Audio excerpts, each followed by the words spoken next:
Good evening, everyone. Ready, Kevin? All right, welcome to the Public School Board meeting for the Halton District School Board. The date today is March the 1st, 2023. Tonight we have trustees and staff both in person and online. I will start with roll call for this evening. Trustee Ahmed. Yes, please. Thank you. Trustee Amos. Okay, Trustee Baxter. Trustee Collard. Present. Thank you, Trustee Daniele. Thank you, I am here. Trustee Gray. Yes, I'm here. Trustee Oliver. Good evening, everyone. Vice Chair Rocha. Present. And Trustee Zhang.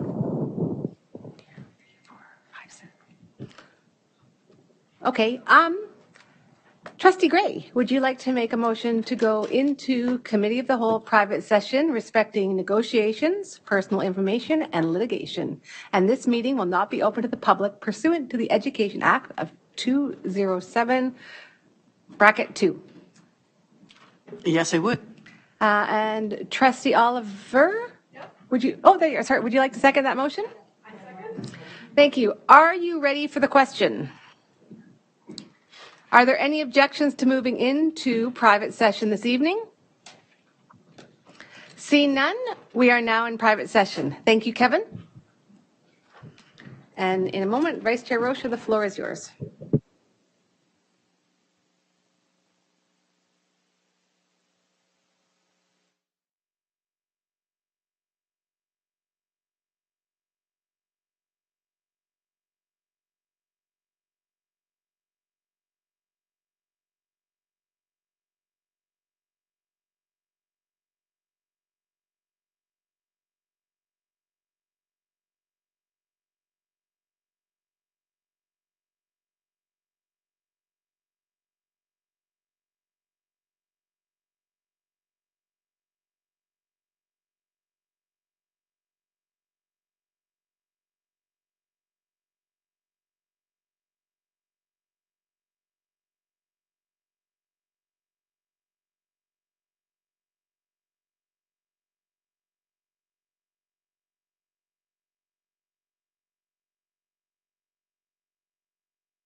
All right, good evening, everyone, and welcome to the public meeting of the Halton District School Board. The date is March the 1st, 2023. I would like to welcome all of our guests joining us this evening. Thank you for coming. Before we begin, I would like to remind everyone that respectful debate is a hallmark of our board. For those in the gallery, we welcome you this evening and are pleased that you are here. The HDSB is committed to providing a respectful environment for everyone. As guests, you are not permitted to speak or disrupt the meeting. If you do, the meeting will be recessed and you will be asked to leave. Should there be any disruption this evening that is so great that we cannot continue to go about the board's business, we will have the staff and the trustees clear the room so that security can handle the disruption and ensure the comfort of everyone else in attendance. Only those who are delegating this evening will be able to address the Board of Trustees. Our hope is that we make it through this meeting without any disruptions. School board meetings are an important public tool that creates transparency and accountability for our local community. As part of a local democracy, our goal is to be as accessible as possible. Our board has been recognized for its meaningful and respectful debate. This does not preclude us from disagreeing. Instead, we acknowledge the diverse opinions that exist at our table. In addition, we must abide by our bylaws, Robert's Rules of Order, and all the policies that act to govern our board. Although most of us are here in person, we do have a few people who have been able to join us virtually. We did roll call in our previous session prior to private, and I would like to take a moment to acknowledge that all 10 trustees are in attendance, in person or online, and that both of our student trustees, Trustee Ruggiero and Trustee Wang, have joined us this evening. Good evening to the two of you. Director Ennis, can you please let us know what staff are in attendance this evening? Thank you, Chair Shuttleworth, and good evening, everyone, Board of Trustees, and to the community. We do have a full slate of staff members here tonight to support the meeting. Thank you very much. This evening, Trustee Oliver will be honoring the land.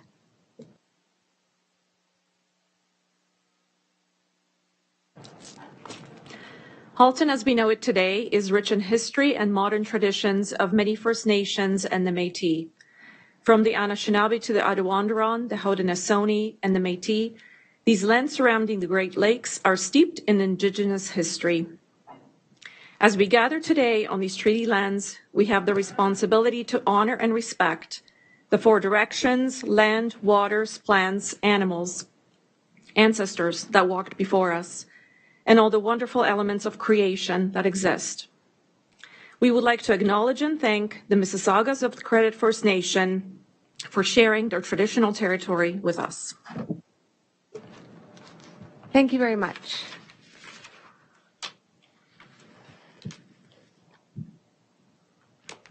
We are now up to the agenda. Trustee Collard, would you like to make a motion to approve the agenda? Thank you, yes.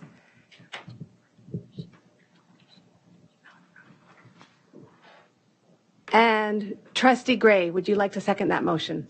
Yes, I would. Thank you. Are there any questions? Trustee Daniele. Thank you very much, Madam Chair. Through you and with your indulgence, I would request that we would amend the agenda to move item 5.1.2, the Glenview Maplehurst boundary review, up past. My suggestion would be to put it just past 4.1. If possible. My reasoning for that being, I know we have a lot on the agenda that will attract a lot of attention and a lot of discussion, and I know we have parents in the room who are here to speak to us on that boundary review, as well as parents watching us online for it. So I would like to see us move it up sooner in the agenda so that those parents don't have to sit through the majority of the meeting that does not pertain to the boundary review, but that we could deal with the discussion of the report immediately after hearing the delegations. All right, thank you, Trustee Daniele. So you're asking to move item 5.1.2 up to just following the consent agenda. Trustee Rocha, your name is also on the speakers list? Yes, so thank you through you, Chair. I echo Trustee Daniele's comments because seeing as how we do have a full gallery, I'd like to be respectful of everyone's time and acknowledge the reasons why they are here. And I'd like to also suggest that we move item 5.1.1, which is a professionalism policy, to be considered for discussion immediately following the consent agenda. And if I may, could I read a motion to that effect? Yes, you may, and that will include Trustee Daniele's request as well? Yes. Thank you very much. Go ahead. Okay, so the motion I'd like to share with you is be it resolved that the board reorder items so that items 5.1.1, professionalism policy, report 23037, and 5.1.2, Glenview Maplehurst Boundary Review, report 23035, both for action March 22nd, are considered after consent agenda items and before ratification action items so that the items can be discussed earlier due to the public's attendance this evening. Thank you. Trustee Daniele, would you like to second that motion? I would, but I would like to amend it to just make sure that 5.1.2 comes ahead of 5.1.1. I do believe that would be in the best interest of the parents that are sitting in the room for the boundary review, because I believe that the 5.1.1 will be a very protracted conversation. So if the motion does read that 5.1.2 would come first and then 5.1.1, I will happily second. Vice Chair Rocha? Through you, Chair, I agree with your suggestion. Thank you, Trustee Daniele. Thank you, Vice Chair Rocha. All right. Is there any debate around this amendment or this motion to amend the agenda?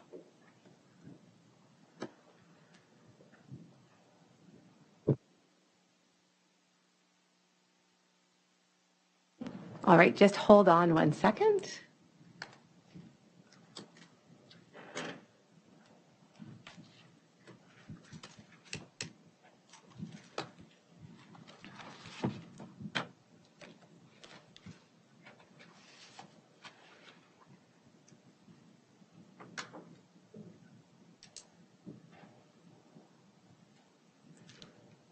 Okay. All right. If everybody can please cast their votes. Thank you very much.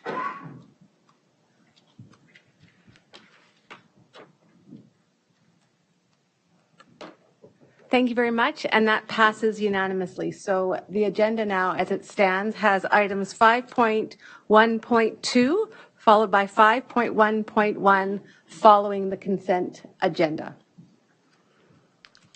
So with those amendments, is there any objections to approving the agenda as amended?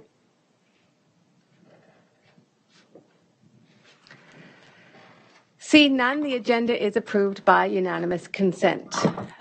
Just quickly before we go on to check if there are any conflict of interest, I also neglected to mention that March is Bangladeshi Heritage Month, as recognized by the HDSB.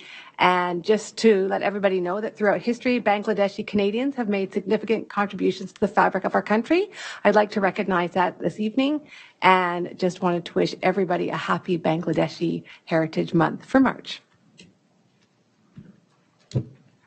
So moving on from that, in relation to our agenda this evening, are there any declarations of possible conflict of interest? Seeing none, we are now up to items 2.0, delegations and presentations to the board. Up first, we have our student trustee report. Trustee Ruggiero and Trustee Wang, do you have a report for us this evening? Yes, we do. All right, please go ahead. All right. Good evening, everyone, and happy March. Lots have been going on from student trustee elections to student committees to events that Trustee Ruggiero and I have been thankful to be a part of. And we look forward to updating you all on everything that has been going on in this report. The 2023 student trustee election saw physical voting stations come to life at Dr. Frank J. Hayden and Oakville Trafalgar Secondary School with great success. With the overarching goal to increase access and awareness for the student trustee election, both stations provided the opportunity for hundreds of students to exercise their right to vote. On election day, the atmosphere was filled with energy surrounding student trustee elections.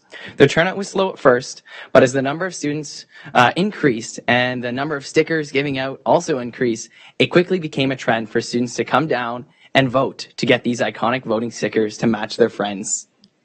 At Oakville Trafalgar, just under 200 students participated in in-person voting, and at Dr. Frank J. Hayden, more than 300 students voted in person. With the total number of votes in the election reaching the second highest since the COVID-19 pandemic at 2,500 students, the two physical voting stations just alone contributed to 1/5 of the overall vote. I would like to take this opportunity to thank our municipal elections partners, Mariana, Alexandra, and Antonia, for providing us with the materials, guidance, and expertise to run a physical election. In addition, the support from Vice Principals Louisa Botello, Nicole Jarvis, alongside HDSB Governance Manager and Board Services Manager Jean Corello was incredibly helpful. I would also like to acknowledge and thank the team at Dr. Frank J. Hayden, the staff advisors Mike Butt and Daniel Kennedy, alongside the student election officers Eunice, Sophie, Hannah, Salome, Nathan, Eli, and Allison. I would also like to acknowledge and thank the team at Oakville Trafalgar High School, including Vice Principal Tanya McLean, library staff who was incredibly generous and helpful in offering the space for elections, and of course the student elections officers Grace and Margin. On that note, student trustee elections were held on February 23rd and the 24th due to the snow day, and there were 23 candidates from across the Halton region, and students from grades 7 to 12 were able to cast their votes for their two favorite candidates up until 5:30 p.m. on the 24th. And following voting, the results of the elections were announced by Director Ennis through a Google Meet held at 6 p.m. that same evening, and all candidates, trustees, student trustee mentors, and student senate staff advisors were invited to attend the meeting. As with every election, we took away a lot of learning on how to make the next elections even better, especially with the in-person aspect. And we're in the process of debriefing our elections, seeking feedback from students, and having conversations about how we can further improve this next year. Before we announce the winners, this is going to be a bit lengthy, but I would like to take a moment to give a huge thank you to everyone who made these elections possible and for taking Ethan and I's ideas to run this in person for the first time and really just running with it. So thank you all so much. First off, thank you to all the candidates who put themselves out there this year. I was so inspired by a lot of the ideas they put out and their willingness to connect with students in building their platform. And no matter the result, they all did amazing, and I hope they had a great time campaigning. Additionally, the elections process is challenging and extremely labor intensive for our staff who work behind the scenes. So thank you to our two staff advisors, VP Louisa Botello and VP Nicole Jarvis, for helping us run these elections, communicating with students and staff, and doing a huge part of the management. Thank you to the IT department, namely Derek Berganza and Kevin Raposo, and everyone on their team for all their support. They ensured the online voting site ran smoothly, that every student had the ability to vote, that speeches were uploaded for everyone to watch, and that everything went live when it had to, amongst the many other techie things that I don't understand. Elections would really be nothing without them, so thank you again. And thank you as well to the communications department, namely Heather Francie and Jason Meisner, for their support in communicating these elections with grade 7 to 12 students and the wider community. Last but not least, thank you to Susan Thrasher in the director's office for being the first point of contact for our candidates, for supporting them, and for helping us make these elections organized for both us and the candidates. Now, the moment we are all waiting for, we're thrilled to announce that the student trustees elected to serve the 2023 to 2024 school year are Sultan Almujanov from Abbey Park High School and Shrina Sribalan from Craig Hilber Secondary School. Congratulations to both of them on being elected, and both will be in grade 12 next year and will begin their term on August 1st, 2023. We've already had the pleasure of getting to know them and look forward to inviting them to a board meeting in the early spring so they can introduce themselves in person. Just 2 weeks ago, Trustee Wang and I had the opportunity to attend the Ontario Student Trustee Association Board Council Conference in our nation's capital. The 3-day conference provided us with the opportunity to connect with student trustees across the province and work towards OSTA ACO's goals for the year and discuss the state of education for Ontario students. During the conference, we engaged with guest speakers such as the Indigenous Youth Group, Assembly of the Seven Generations, along with the Ontario Principals Council and the Catholic Principals Council. while also having the opportunity to participate in breakout sessions with the Public School Board Council and also OSTA's working groups. Overall, the weekend was certainly valuable, and we are looking forward to OSTA's next conference in May. And just 2 hours ago, Trustee Ruggiero and I met with the newly formed Mental Health Task Force preliminary team for the first time. And during this meeting, we introduced what this task force is, the background behind it ever since we introduced it to Senate, and our next steps.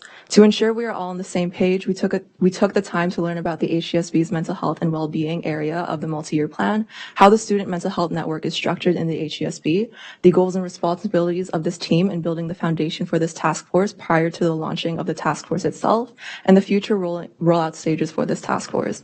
We can't wait to build a proposal, recommendations, and structure that will help lead this task force to its launch next school year. In correlation to the Mental Health Task Force, the Student Equity Committee is on the cusp of being launched to the entire system. Following conversations with System Principal Shalita Walker, we are finalizing the launch of student applications with the support of the HDSB Communications Department. Members of the HDSB community will be receiving a communication soon about the application process, and a special reminder that this is the first opportunity we are offering for grades as low as grade 4 to 12. And earlier today, Trustee Ruggiero and I were invited to help judge the 31st Halton Skills Competition. It was super fun. There was so much creativity and learning, and it also allowed us to interact with so many elementary students, many of whom impressed me so much with their skills and their knowledge on the events they were part of. I wish I was that smart in grade 8. I remember hearing a lot about this competition all the time when I was in elementary school, so I truly appreciate the opportunity for the both of us to volunteer for this event and see the result of these students' hard work. So thank you once again for having us. Tomorrow, Trustee Wang and I have the honor to host a session of the Directors Panel Series bringing the multi-year strategic plan to life. The theme of this session will be normalizing mental health and everyday speech, and will provide the foundation for students across the HDSB to acknowledge and begin their own mental health journey. The panel will be featuring staff, students, parents, and a community organization, and those interested in watching the event can do so through the HDSB website tomorrow from 6 to 7:30. We look forward to seeing everyone there. And lastly, our next Senate meeting will be on March 7th at the HDSB Welcome Center. The theme will be equity and inclusion, and we're really looking forward to having Superintendent Petco join us to share more on this topic and bring learning to our student senators. We'll also be having the HDSB Communications Department join us to consult student senators on how to gather student perspectives and how the board can better engage with students and collect their voices. Some interesting topics we'll also be talking about at this meeting are the Student Senate Constitution, the Halton Youth Leadership Symposium, and the Ontario Secondary School Health Curriculum Inquiry that OSTA-ACO has created for our secondary senators. As well, we're open to inviting our student trustees, our trustees to our Senate meeting and see what we're up to. Additionally, we're so excited to welcome our new secondary staff advisor for Student Senate, VP Stephen from Abbey Park High School. We have already connected with her and got to know her, and she has already been an amazing influence, and we can't wait to continue working with her on Senate. In closing, Trustee Wang and I are working on a wide array of initiatives to support the thousands of students in the HDSB. And Trustee Wang will be addressing questions pertaining to student trustee elections, Halton Skills, Mental Health Task Force, and I'll be addressing any questions pertaining to physical voting, OSTA-ACO, and the Student Equity Committee, along with the Directors Panel. Thank you. Thank you very much. Do any trustees have questions for our student trustees this evening? Trustee Baxter. Thank you. Through you, Chair Shuttleworth, to, I believe it was Trustee Ruggiero, I think is the right person to direct this question. I just wanted to ask, did you have any discussions with our municipal partners about perhaps having physical voting again in the future and expanding to other schools?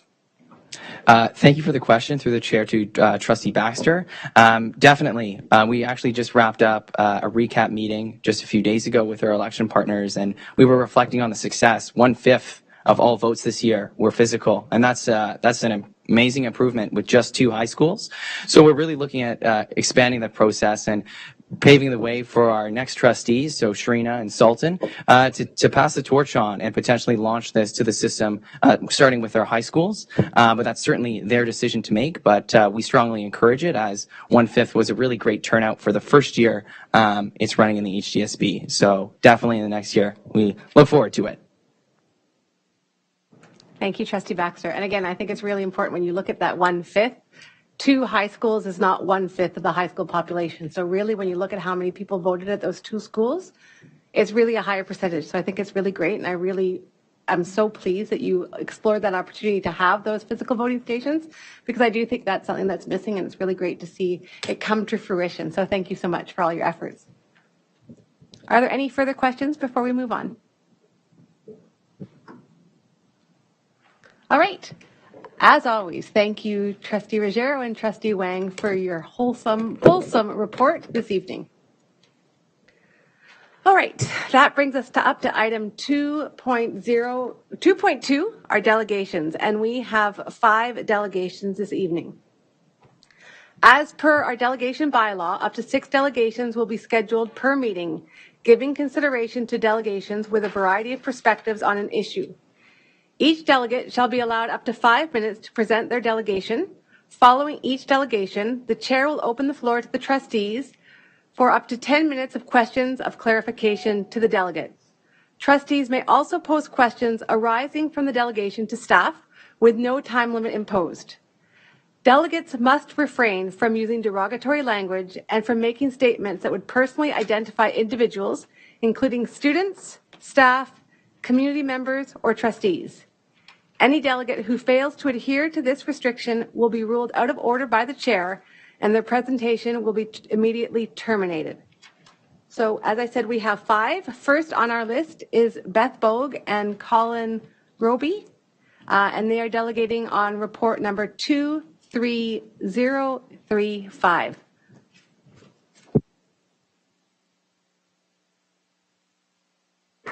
And if I could just ask the gallery to please try to refrain from even clapping, just to try and keep our meeting moving forward quickly. Thank you.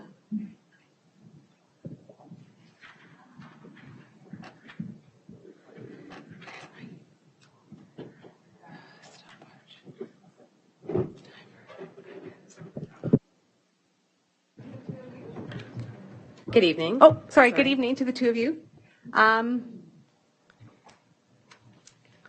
So again, as I mentioned before, you're going to have 5 minutes for your presentation to the board. I'm going to keep track on my handy dandy phone.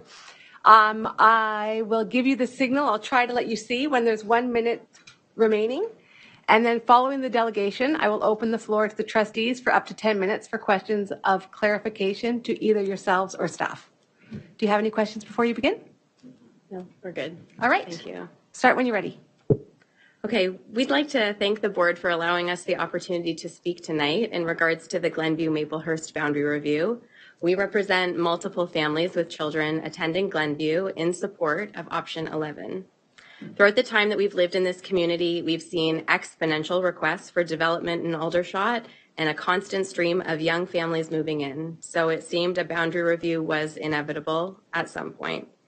As families that were heavily invested in the process, we're here today to summarize why option 11 is best for Glenview.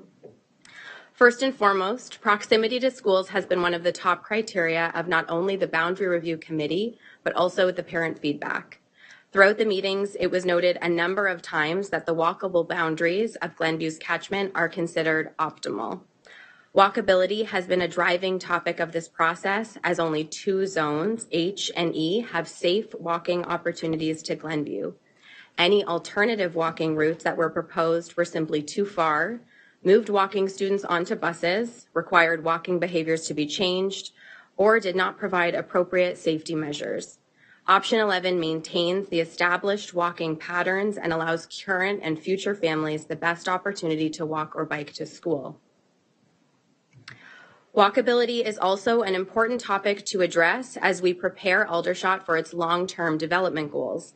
One of the main themes that is happening across the GTA is provincial-directed intensification surrounding our GO station hubs, or recently named major transit station areas. These communities are being designed to be self-sufficient in terms of walkability to all amenities, including food operations, parks, and retail establishments that one needs to live. School proximity will be an important factor in this design. Along with the province, the City of Burlington has developed an integrated mobility plan in support of its climate action plan. As more people are expected to live in Burlington over the next decade, Utilizing walkability, biking, and public transportation will be of highest priority. Using the HDSB walk and wheel tool, option 11 maximizes opportunities for students to walk or bike to school by including zones in closest proximity to Glenview, therefore supporting the province and City of Burlington's goal of fostering walkable communities. Student experience has been the top priority according to parent feedback, and option 11 meets this criteria in a number of ways. The additional legacy exemption will allow students in grade 4 and 5 to continue their journey at Glenview, and our primary students joining Maplehurst will have many years ahead of them. Option 11 has respected the community feedback and kept whole communities together. Option 11 keeps morning and after school routines the same for families. Therefore, adjustments to before and after school plans will not be necessary. Students who are bused will continue to be bused, and students who walk will enjoy the same walk. It's even noted in some cases that the commute will be slightly less for those students being bused, as the routes already stop at Maplehurst first. Along with this, we are confident that both schools will prioritize the mental health and well-being of all students and will handle the transition with the utmost dedication and care. The next highest priority for parents was stable long-term boundaries. Option 11 reduces the number of portables at Glenview and does not require any at Maplehurst for the foreseeable future. We hope we speak for parents across all zones that fewer classes in portables is also a benefit to student experience. As there is no change to busing or walking routines, option 11 will alleviate any additional car traffic in communities. We are happy to see that future development is being divided between the two schools as option 11 split Zone E into EA and EB, keeping current established communities at Glenview and relocating future development to Maplehurst. With projections based on future development and best case scenario, it's quite possible that option 11 will keep both schools stable for quite some time. We will say this has not been an easy experience. It was noted a number of times that adjustments will need to be made to future boundary reviews to enhance transparency and ensure feedback and data collected is viable and used equitably to ensure all community voices are heard. But that being said, of the final two options that were supported by the BRC, we are satisfied that members of the steering committee saw that option 11 best fit the HDSB criteria for the boundary review process and will satisfy the requirements of this transition. As always, we thank HDSB for the continued opportunity to provide feedback.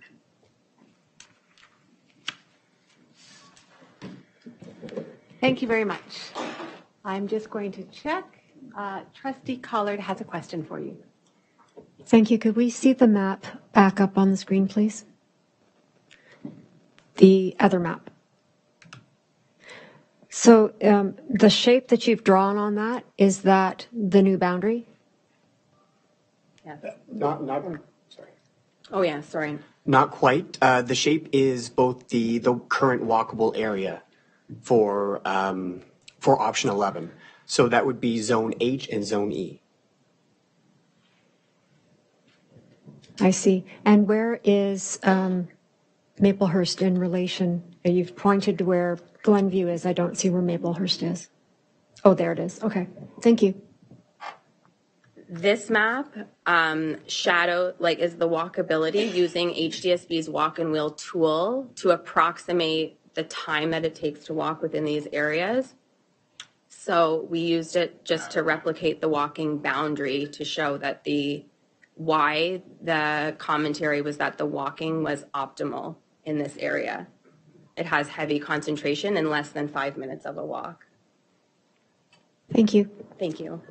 Thank you. Vice Chair Rocha. Through you, Chair, to our delegators tonight. I really like that second slide you have that speaks to the walkability for Glenview. Do you happen to have something similar for Maplehurst? It is available on the walk and wheel site. We don't have it right here, right now. Okay, thank you.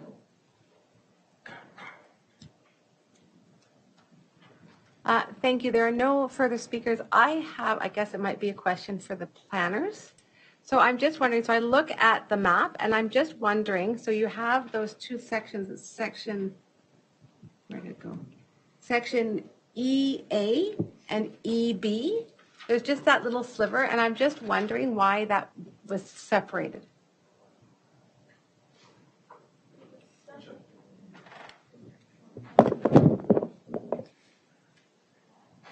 It was separated along the backside, the back of Cook Boulevard. So the area west of Cook Boulevard would attend Maplehurst, and the area would attend east of Cook Boulevard would attend Glenview.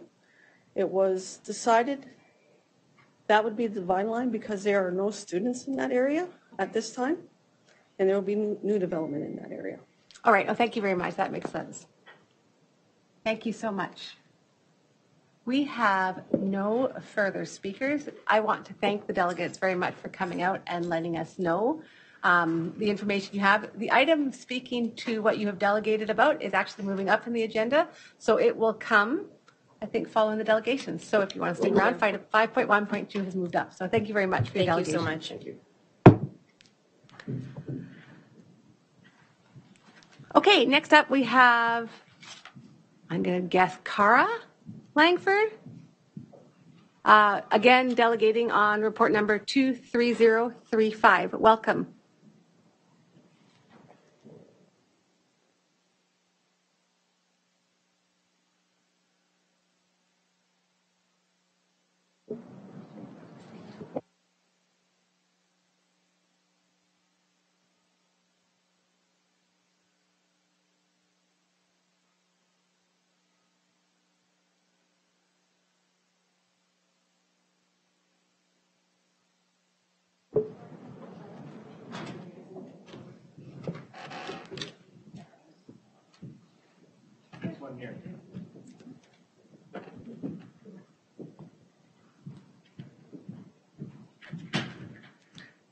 So again, did I get it right? Is it Cara or is it Kara? Oh, guessed the wrong way. So thank you again for coming and welcome. As mentioned before, you have 5 minutes for your presentation. I will use this time, and I'm sorry I did put my hand up early, so at 1 minute I will give you a little wiggle. Following the delegation, again, I will open the floor to trustees to ask questions both of yourself and staff if needed. So whenever you're ready, let me know and you can go ahead.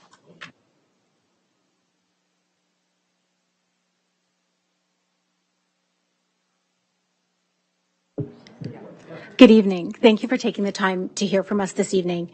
Kara, Amy, and I represent a group of parents whose children currently attend Glenview Public School. We're here to ask the board to please reconsider option 3 as the final option for the boundary review. Our arguments are going to be around geographical location of children and their classmates, walkability, and proximity. Thank you.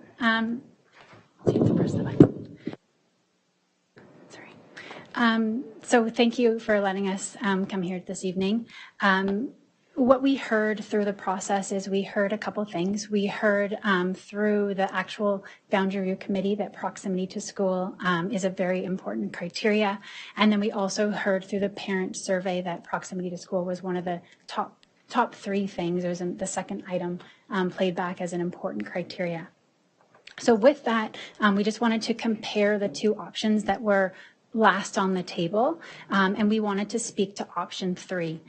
So our opinion is that we feel option 3 actually addresses the proximity to school in a better way, stronger than option 11. The reason being is it allows the most children to be able to walk or bike to school. So when comparing them directly, what option 3 does is it allows the kids who can walk to Maplehurst to move to Maplehurst, which is zone E, and it allows the kids that are in C and D to stay at Glenview. Those are zones that cannot walk to Maplehurst, but they have the ability to walk or bike to Glenview, but they cannot get that far down the street to Maplehurst. The other thing I just wanted to touch on is based on that, it allows the overall more children to be able to have that important walk or ride to school at the beginning and the end of their day. We also felt that option 11 is isolating zones C and D from the proximity of their peers, the relationships they're forming in class, making a little bit less accessible for them to potentially walk or bike to their friends' houses because they're being, as you can see in the two comparisons, they're being taken away from all the direct area around us who are all will be attending Glenview, and zones C and D would now be moving across to Maplehurst, which doesn't make as much sense in my opinion, crossing over E-B, who would then be going to Glenview, and we would be crossing farther east down Plains to Maplehurst, sorry.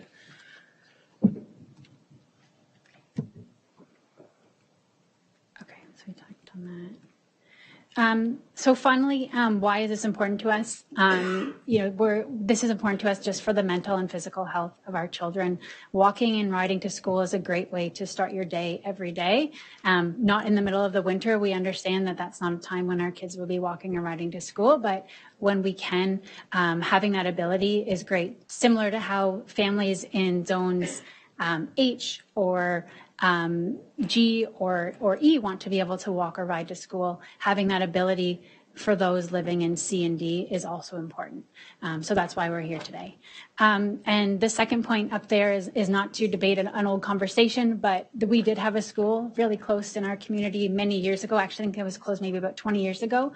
And our kids that were really in that neighborhood have been moved kind of down the road. So we really want to stay in as close proximity as we possibly can. So that's why we are here tonight. So thank you.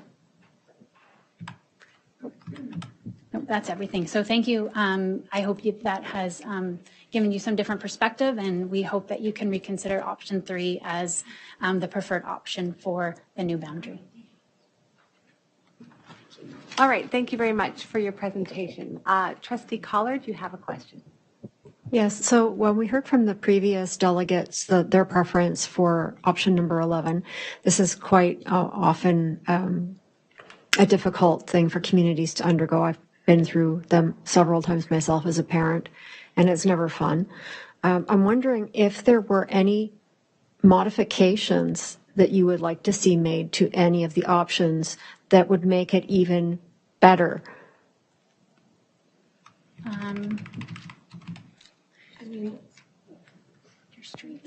We did talk about, we did talk about further separating zones C and D. So I know if you were to kind of cut it halfway up from north to south, because obviously people farther away from Plains are probably not going to be walking to Glenview, but people who live closer to Plains, like right off Plains, have that ability to still walk to Glenview, and also, like I said, be close to their peers who are living just south of Plains, literally across the street, who will be going to a different school than them. But other than that, that would be. Yeah. I guess that is what we would do. We would suggest to look at how do you keep the neighborhoods that are within C and D that do have the ability to walk or ride to school to still allow us to do that. We don't represent a huge number of children. Ultimately.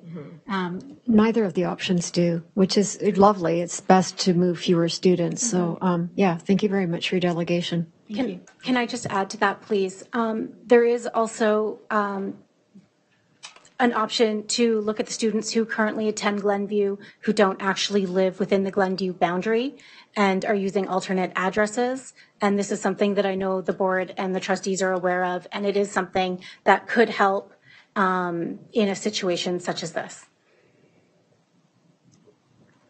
Thank you. Trustee Ruggiero. Thank you, through the chair, to the delegates. You mentioned in your presentation that option 3 offered the most number of students compared to option 11 when it comes to walkability. I was just wondering if you have that number that you could provide to us, or I don't have that number, but what the reason why we're rationalizing that is because it's allowing the neighborhoods that are really close to Maplehurst to walk. So for example, E can walk to Maplehurst. E also can walk to Glenview, but it can walk to Maplehurst. C and D cannot walk to Maplehurst. So for example, we live about 2 kilometers away from Glenview, which is in Zone C. We can easily bike 2 kilometers to get to Glenview, but that time doubles to get to Maplehurst. So that goes from 2 kilometers to 4 kilometers down the street to Maplehurst, which we will not do. Realistically, we won't go that far. So the reason why I'm saying more overall is because you're giving the opportunity to let people who are in C and D to have that opportunity, whereas the families that are in E can also do that to Maplehurst, similar to how they could do that to Glenview today. I understand it's different. I don't want to, say that it's not different. I understand that for families in E it's different, but they still can. It's not removing the ability for someone to be able to do that, which is what we are fighting for. Thank you for your question. All right, thank you very much for your presentation. We really appreciate hearing your views. As I said, the last delegation has been moved up in the agenda, so you won't have to wait long to hear the report. Again, thank you so much for your time, and thank you. Thank you. Thank you.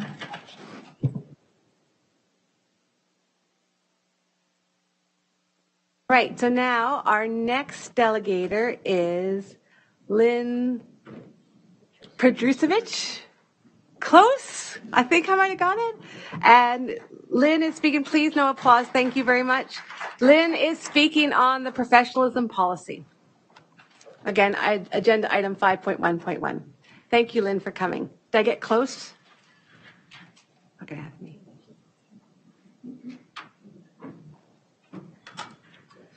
Okay, awesome. Thank you very much. So as mentioned, again, I'm just going to repeat one more time. You have 5 minutes for your presentation. I'll use my watch to try and give you a note when there's only 1 minute left. Once your delegation is over, I will open the floor for questions from the trustees. Please be mindful to ensure that you work within the parameters of the delegation procedures, and we welcome your presentation. Sure. Good evening, trustees, HDSB administrators, and parents, community members in the gallery who are here to engage in democracy. Thank you for this opportunity. I am speaking this evening to address the HDSB draft professionalism policy. To begin, in the February 15th Director's interim report, it was stated that, quote, "We are mindful that we are in a period of statutory freeze according to the Ontario Labour Relations Act. To that end, I wish to make clear to the board that this perceived roadblock seems unwarranted. Ontario employment and labour lawyer Howard Levitt made public comment on this matter, citing that, quote, "The employer cannot change wages or benefits or other significant negotiated terms of employment during a statutory freeze, and that, quote, every collective agreement permits the employer to require its employees to dress reasonably, and even more so to require that a teacher of young people be a role model for civility and professionalism. The statutory freeze is therefore immaterial." Secondly, the Minister of Education has stated, quote, "The Halton School Board has an obligation to ensure that classrooms are safe and respectful places to learn. Teachers need to uphold the highest professional standards when they are in front of children. Both the Ontario College of Teachers and the Ministry of Education have publicly affirmed that boards already have the necessary authorities to enforce professional standards and the tools they need to do so. Even the Director's interim report validates this. The draft policy clearly states that its purpose is to, quote, "consolidate and affirm existing expectations regarding staff professionalism, including dress and decorum. There is nothing new to be created. This is not a policy documentation issue. The only problem here is policy interpretation and enforcement for all staff, because as we know, policies without enforcement are meaningless."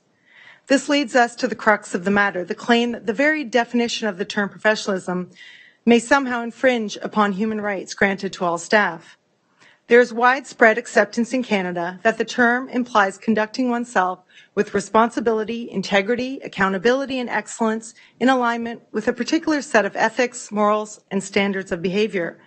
For example, the Ontario College of Teachers says this about professionalism, quote, "Ontario certified teachers understand the imbalance of power they have with students and are careful to manage their responsibilities with respect and integrity. As professionals, teachers are expected to demonstrate good judgment and common sense at all times. Their actions should be as transparent as possible and have the appropriate consent of supervisors and parents and guardians." Section 264 of the Education Act further reinforces these virtues and responsibilities. Recently, however, some attempts have been made in Canada to reinterpret and redefine the term professionalism, claiming it is somehow an oppressive ideal that must be dismantled because it is, quote, rooted in colonial, cis-heteronormative, patriarchal, white supremacist, Eurocentric settler values. This new and uncommon worldview requires robust public debate. Any attempts to redefine professionalism through this lens must be given due public consultation. The term professionalism appears in hundreds of Canadian policies, guides, and legal judgments where it is imbued with a positive and moral framework that fits the community's collective notion of what it means to act professionally. Until such time that this public debate is facilitated, parents must be assured that HDSB administrators will be expected to uphold and enforce current norms and interpretations of our agreed-upon language. School boards are tasked with balancing their human rights work alongside their students' responsibilities work. The application of the Ontario Human Rights Code sets legal precedents in this regard. An individual's code-protected grounds can be accommodated while still respecting the boundaries that uphold the professional standards of an employer. It is imperative that forms of identity and expression presented in the school environment be scrutinized against the child safeguarding practices enshrined in the Ontario Child, Youth and Family Services Act. The primacy of student safety and well-being must always be distinguished, prioritized, and protected by those in positions of power.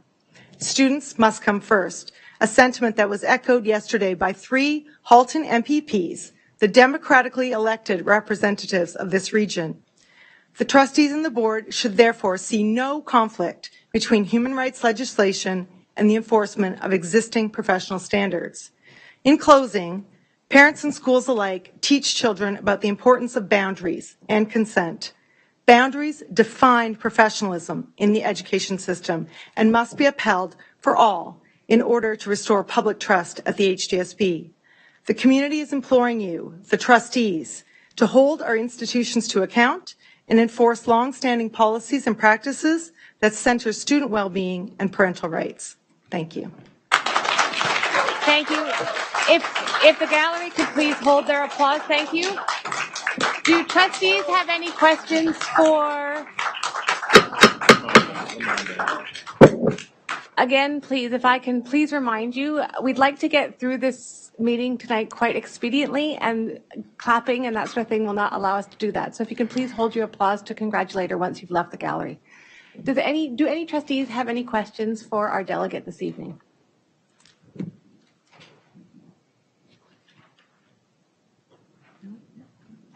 Oh, sorry. Trustee Gray. Yes, thank you very much. Through the chair, would a copy of the transcript of your speech be made available to the board? For sure. Okay, Yes. thank you. And just for a point of clarification on that, I have included some links in my speech that refers to the legislation and the quotes that I offered in that speech. Thank you. Vice Chair Rocha. Lynn, through you, Chair, through you, to you, Lynn. Thank you for your very thoughtful and considerate delegation. I do like that you've gathered many sources to come up with your delegation, and I do want to let all trustees know that we do have a copy of Lynn's delegation with all the links. So thank you very much for sharing. That was very well thought out and very well spoken. So thank you for your delegation this evening. Thank you. Appreciate the opportunity.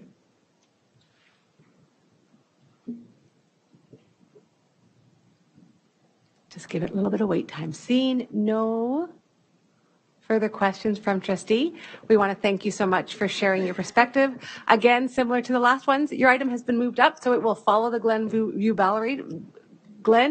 boundary review. So following the consent agenda, we'll go to item 5.1.2, which is Glenview, and that will be followed by 5.1.1, which is the professionalism policy. So thank you so much Wonderful. for sharing Thank your you. perspective. Next up, we have Selena Close, and she is delegating on the role of trustee in policy development, the professionalism policy. Good evening, Selena. So again, just to remind you, you have 5 minutes to delegate. I will be keeping time on my phone. Be mindful that you stay within the parameters of the rules of the delegation, and I will let you know when you have 1 minute left. I'll try to make sure you see, because I don't know that everybody always sees, and then I'll open the floor for questions. Okay. So let me know when you're ready, and you can begin. I'm ready. Good evening. I'm here this evening to speak to the professionalism policy as it relates to the responsibilities of the board, the importance of you representing and involving the students, parents, and community. Many people seem to think that trustees and boards have no right to involve themselves in setting procedures. They are wrong. The law says otherwise. Let me explain. Each province has a different power. In each province, different powers are given to school boards and trustees. Luckily, in Ontario, legislation has given meaningful powers of oversight. Under the Education Act, the board as a whole is legally accountable for its decisions, rather than individual trustees. As members of the board, trustees are elected and accountable to the public for the collective decisions of the board and for the delivery and quality of educational services. The Trustees' Code of Conduct, Section 5.1, requires you to fulfill your duties in accordance with the Education Act to promote student achievement and well-being under Section 169.1. I understand this to mean that the board has the duty to ensure the policies, procedures, and actions all promote student achievement and well-being, and that the board has the ability to set procedure and dictate implementation of the actions. This is a very active and powerful position. I would like to highlight Section 169.1.1e. My ask this evening is a simple one. Make it clear that parents will have a meaningful role in finding a solution and that the board will protect that role. It is your duty as a trustee to represent all constituents, and this ask serves to reduce the tension from adults and is a small step to rebuilding the trust and confidence that has been eroded. Succinctly, my ask is that you amend the policy proposal before you tonight so that it explicitly includes a role for the board in setting of related procedures, and that these procedures are to be developed in a way that includes a meaningful role for students and parents, and that respect the rights of school staff, recognize the diversity of community opinions, support the practicalities of school operations, and above all, meets the needs of the students. I would like to highlight an example of a policy and procedure about a sensitive process, placement of principals and promotions to VP, that include a parental voice in a meaningful way. This was developed jointly by staff and the TDSB and has been in place and is working successfully for many years. It reads, parents will be consulted on any proposed changes to the procedures involving parental participation. I don't see anything stopping the HDSB from putting in place a process that follows this example. An active board, continued parental involvement, and commitment will ensure that poor decision-making is avoided and that the education, well-being, and safety of the most important assets in the education system, the students, are upheld. I thank you for your time. Thank you. Thank you very much, Selena. I really appreciate that. Trustee Collard, you have a question. Yes, I do. First of all, I'd like to thank you for coming here this evening. I know you've been quite actively involved in this issue. I do want to clarify something. In the Education Act, it says very clearly that trustees are to stay out of the day-to-day operations of schools, that the operations fall under the purview of the director. And so in school boards, we do not vote on procedures that affect administration. We only vote on procedures that affect governance. And that is very precisely laid out in the Education Act.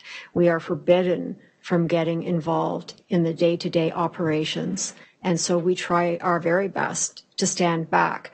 Of course, the director does bring procedures to our attention, and we ask questions, we make suggestions, but we do not control what goes into the procedure. The director does.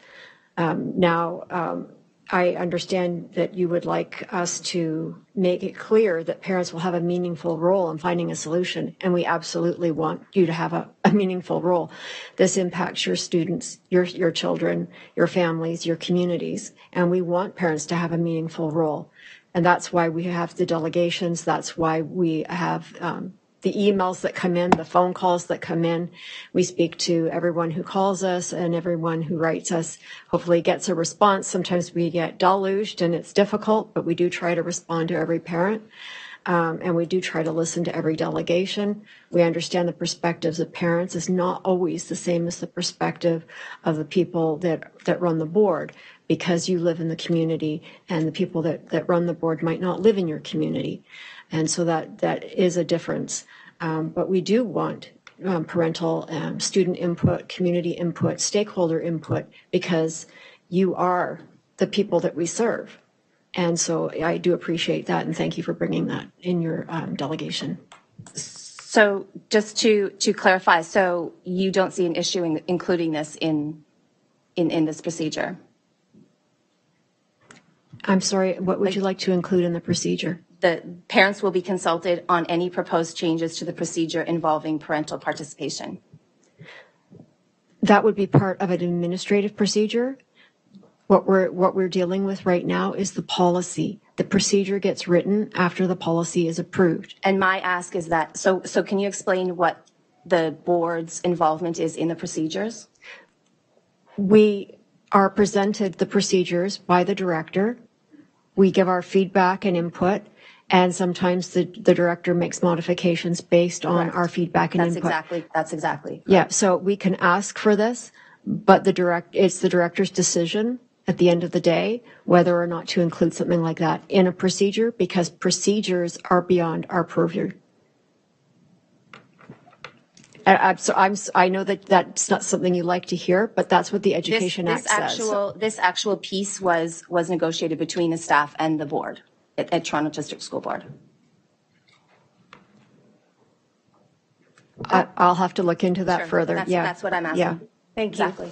Are there any further questions from any other trustees? Again, Selena, thank you so much for coming. Again, as I mentioned to the person before you, this has come up in the agenda, so it will be following the Glenview boundary review. Thank you for your perspective. All right, next up, we have, Malavan? Please say I'm getting it right.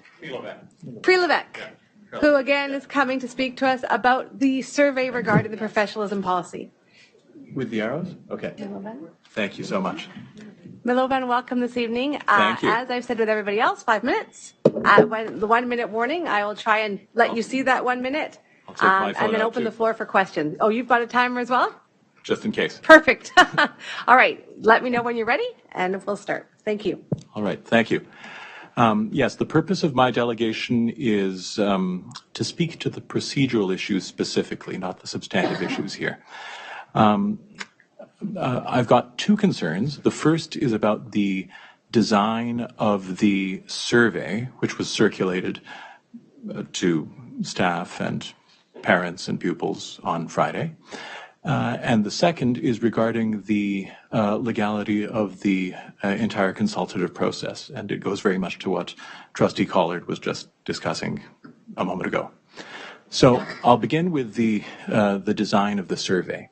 I trust that most of you have had an opportunity to see it since it came out on Friday. The survey uses something that, well, back in my undergraduate days, I had the privilege to take a single sociology course on public opinion polling. And one of the things that one learns is that there's something called a Likert scale, which is what this basically is, where you're supposed to have a gradation from most desirable to least desirable, or least to most, but it's supposed to be a fluid and a spectrum from most to least. And unfortunately, the way that this is designed, it's not a spectrum. So you've got strongly agree, followed by somewhat agree, followed by agree. And of course, somewhat agree is less than agree. It's not more than agree, right? I kind of agree. I don't agree, right? And then you've got disagree, followed by somewhat disagree, which is again less than disagree, not more than disagree. I kind of disagree, not I disagree. And then followed by strongly disagree, and then followed by unsure. So essentially what you have is it's not ranked 1 through 7, it's ranked 1, then 3, then 2, then 6, then 5, then 7, then 4, which is completely illogical and highly confusing for survey respondents. So when people are filling out this survey, it's not at all intuitive. Normally people expect to have a gradation from most to least, but what they're presented with is a very confusing survey. I mean, the way it ought to be laid out would be essentially like this, where you have strongly agree, followed by agree, followed by somewhat agree, followed by unsure, etc. We've got similar issues with other slides. Later on, there are questions that have 5 categories instead of 7, but once again with the same issue where the neutral answer is not in the middle where it ought to be, but instead at the far right-hand side. So you've got, I should have had 1, 2, followed by 4, 5, and then 3 at the end, right? Which is, again, illogical. It's not a spectrum from most to least. Instead, it's got the middle value at the far end. And same thing with the drop-down menu at the end, which has the neutral option at the bottom instead of in the middle. And these kinds of issues, well, they lead to a potentially, well, not just potentially, a confusing survey, which is not going to yield valid results because survey respondents will have difficulty choosing appropriate responses. People, don't have a great deal of patience usually when filling out surveys like this, and unless you present things in a way that's very easy to understand, you're unlikely to get valid results, which kind of defeats the whole purpose of the consultation. Sorry, to get to the issue that Trustee Collard was discussing, the legality of the issue and the appropriate role of the board. Under the Education Act, Ontario Regulation governing school councils and parent involvement committees, in section 19, subsection 1, it states that every board shall solicit the views of the school councils established by the board with respect to the following matters, and then there's a list of the various matters, and the very first thing in the list is the establishment or amendment of board policies and guidelines that relate to pupil achievement or to the accountability of the education system to parents, including, then there's one little I, policies and guidelines with respect to the conduct of persons in schools within the board's jurisdiction. And then there's a list of other things such as policies and guidelines respecting appropriate dress for pupils and so forth and so on. I didn't list the whole thing.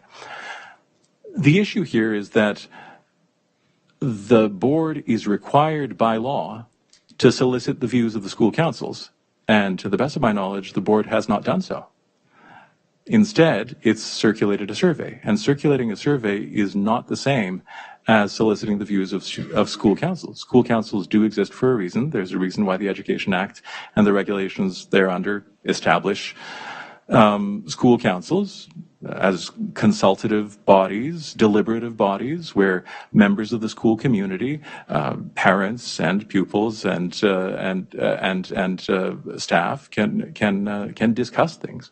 And I guess my principal concern is that obviously the board's role is obviously not to micromanage and not to make administrative policy, but the board's role is to oversee the management of the school. The trustee's role is to oversee the management of the school board and to ensure that it's done in accordance with the law. And unfortunately, this consultative process is not being done in accordance with the law, and so. All right, thank you. Thank you very much. You're out of time. Okay, sorry. Thank you very much. I see Vice Chair Rocha, you have a question. Through you, Chair, to you, Milovan. Thank you for delegating this evening. According to the Likert scale, I strongly agree that, yes, there is a problem. I have been told that we have since modified the survey, but I will look to perhaps to may I speak directly to Dr. Bishalia? If I could ask Dr. Bishalia to confirm whether or not the errors have been modified so that anyone going forward who is completing the survey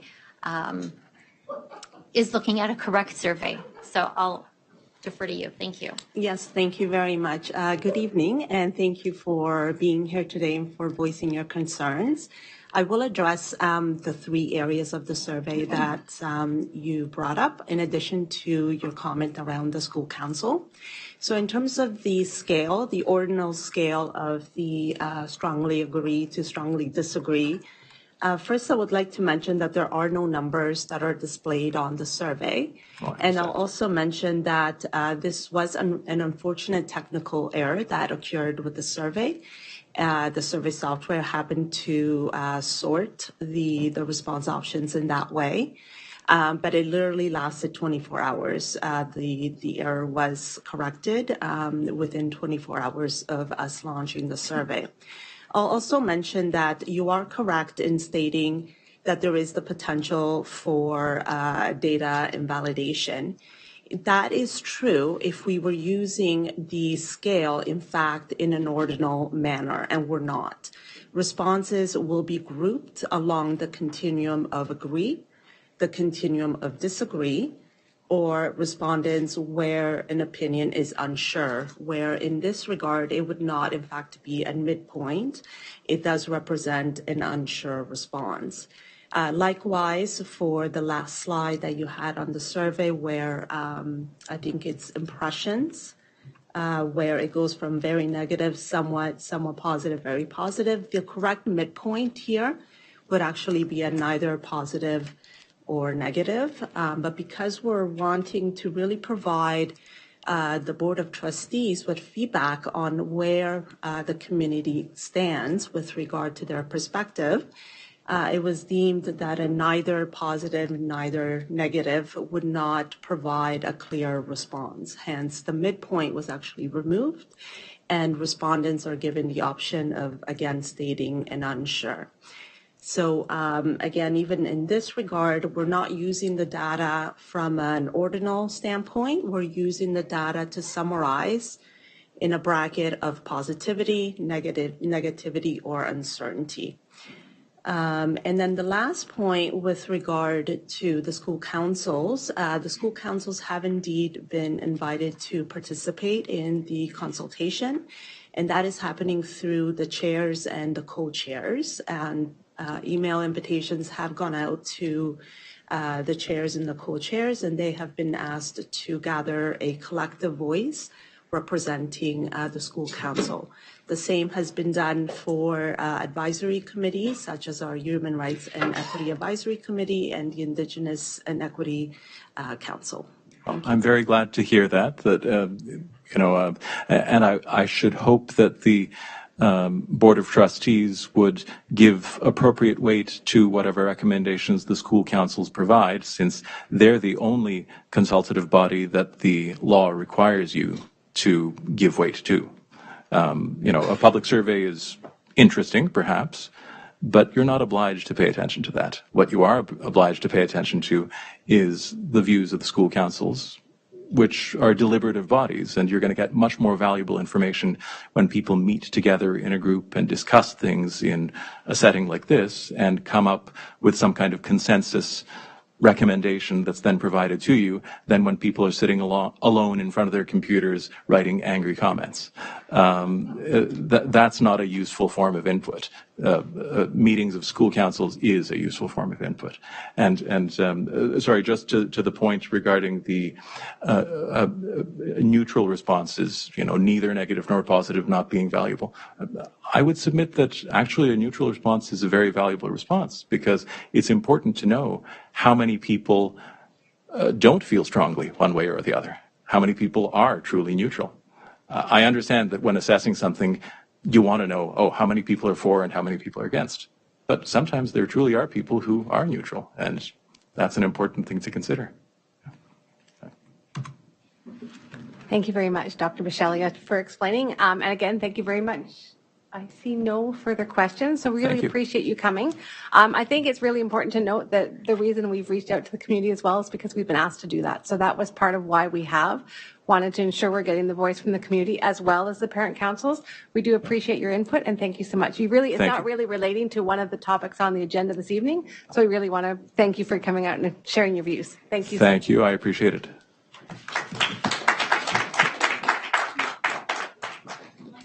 All right, that ends our delegations. So that brings us up to item 2.3, and we have no presentations for this evening. And that brings us up to our consent agenda, on which we have for approval item 3.1.1, the Halton District School Board meeting minutes for February the 15th, 2023, as well as the receipt of information items, including our order paper, the board report schedule, and the policy and governance procedure review schedule.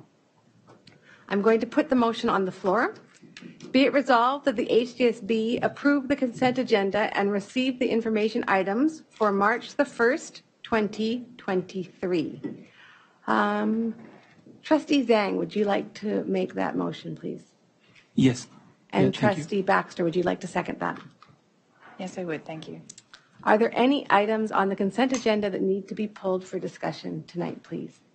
Vice Chair Rocha. Through you, Chair, I would like to pull the policy and governance procedure review schedule. All right. Are there any other items wanting to be pulled this evening? Seeing none, Vice Chair Rocha, go ahead. Yes, through you, Chair. And correct me if I'm wrong, I thought that a few weeks back we had passed a motion that we would amend one of our policies so that we would review policies every 4 years instead of 3. Is that correct? General Manager Carrillo, can I ask you to answer, please? Yes, through the chair to all trustees, that is correct. And the 4-year cycle is not reflected in this review schedule at this time, but it will be corrected for the next presentation of this report. Thank you. You've actually anticipated my question because I was going to say we have a lot less overdue items than they show. So thank you for anticipating that question. That is all. Okay, seeing no more items that need to be pulled, I will check. Are there any objections to approving the consent agenda? Seeing none, the consent agenda is approved by unanimous consent. So as I said at the beginning, we've reordered our schedule. So we are now up to item 5.1.2, which is the Glenview Maplehurst Boundary Review, report number 23035. Superintendent Frankovich, Superintendent Newton, General Manager Thibault, and Director Ennis. I'll pass it over to you, and you look like you have some more guests. Thank you. Through you, Chair Shuttleworth, to all trustees. In your board package, you would find board report number 23035 with information regarding the boundary review involving Glenview Public School and Maplehurst Public School. 2 fantastic schools in Aldershot, 1.9 kilometers away from one another. The reason for this review was Glenview was over 100% utilization and Maplehurst sitting at approximately 65% utilization. Throughout the process, which began even prior to the boundary review officially commencing. The Glenview school community has been fantastic to work with, having invited myself and General Manager Thibault to a parent council meeting to learn about the boundary review process. Like I said, even before the Board of Trustees directed us to explore this review. Do want to acknowledge and thank the work of our parent representatives on the BRC. We had from Glenview Public School, Tim Rye and Christine Sawchuk. And from Maplehurst, we were joined by Alma Forto and Kendra Murphy. Our boundary review steering committee, comprised of, from our planning department, Michelle Jaguar joining us here tonight, Mitchell Gundy, Fred Thibault, Superintendent Newton, and Andrew Capern from Halton Student Transportation Services, as well as Trustee Daniele and former Trustee Diodati. We began the process with 3 options generated by staff for discussion during the Boundary Review Committee meeting. We explored further options based on community feedback and added an additional 10 options for a total of 13. The BRC at our final meeting endorsed both options 3 and 11, and that meeting was on February 13th, and then between February 13th up to and including the 19th, the steering committee continued to discuss and review the feedback that was coming in through the dedicated email address and to members on the committee as well. We then brought forward option 11 as our recommendation to the Director and Administrative Council. As part of option 11, we were able to provide an additional legacy exemption involving the current grade 4 students. And so the option originally had 90 students moving. With the legacy exemption, that brings it down to about 82. And then with 3 students opting for French immersion in the fall, we will have 79 students moving in September. And with that, we're happy to take any questions. Thank you very much. I see Trustee Daniele, who was part of your boundary review committee, is on the line. So Trustee Daniele, the floor is yours. Thank you very much to you. I would like to commend the staff and the committee. Boundary reviews are always difficult. They are always emotional, and they are always hard on our community. But this committee put in a great deal of hard work and listened to a number of voices and truly worked on what they felt would be in the best interest of all the families within the school communities. I do have a few questions through you, Madam Chair, just for clarification. I know that at our last BRC meeting, we looked at the results of the survey and the input that we've been getting, and we talked about option 3 and option 11.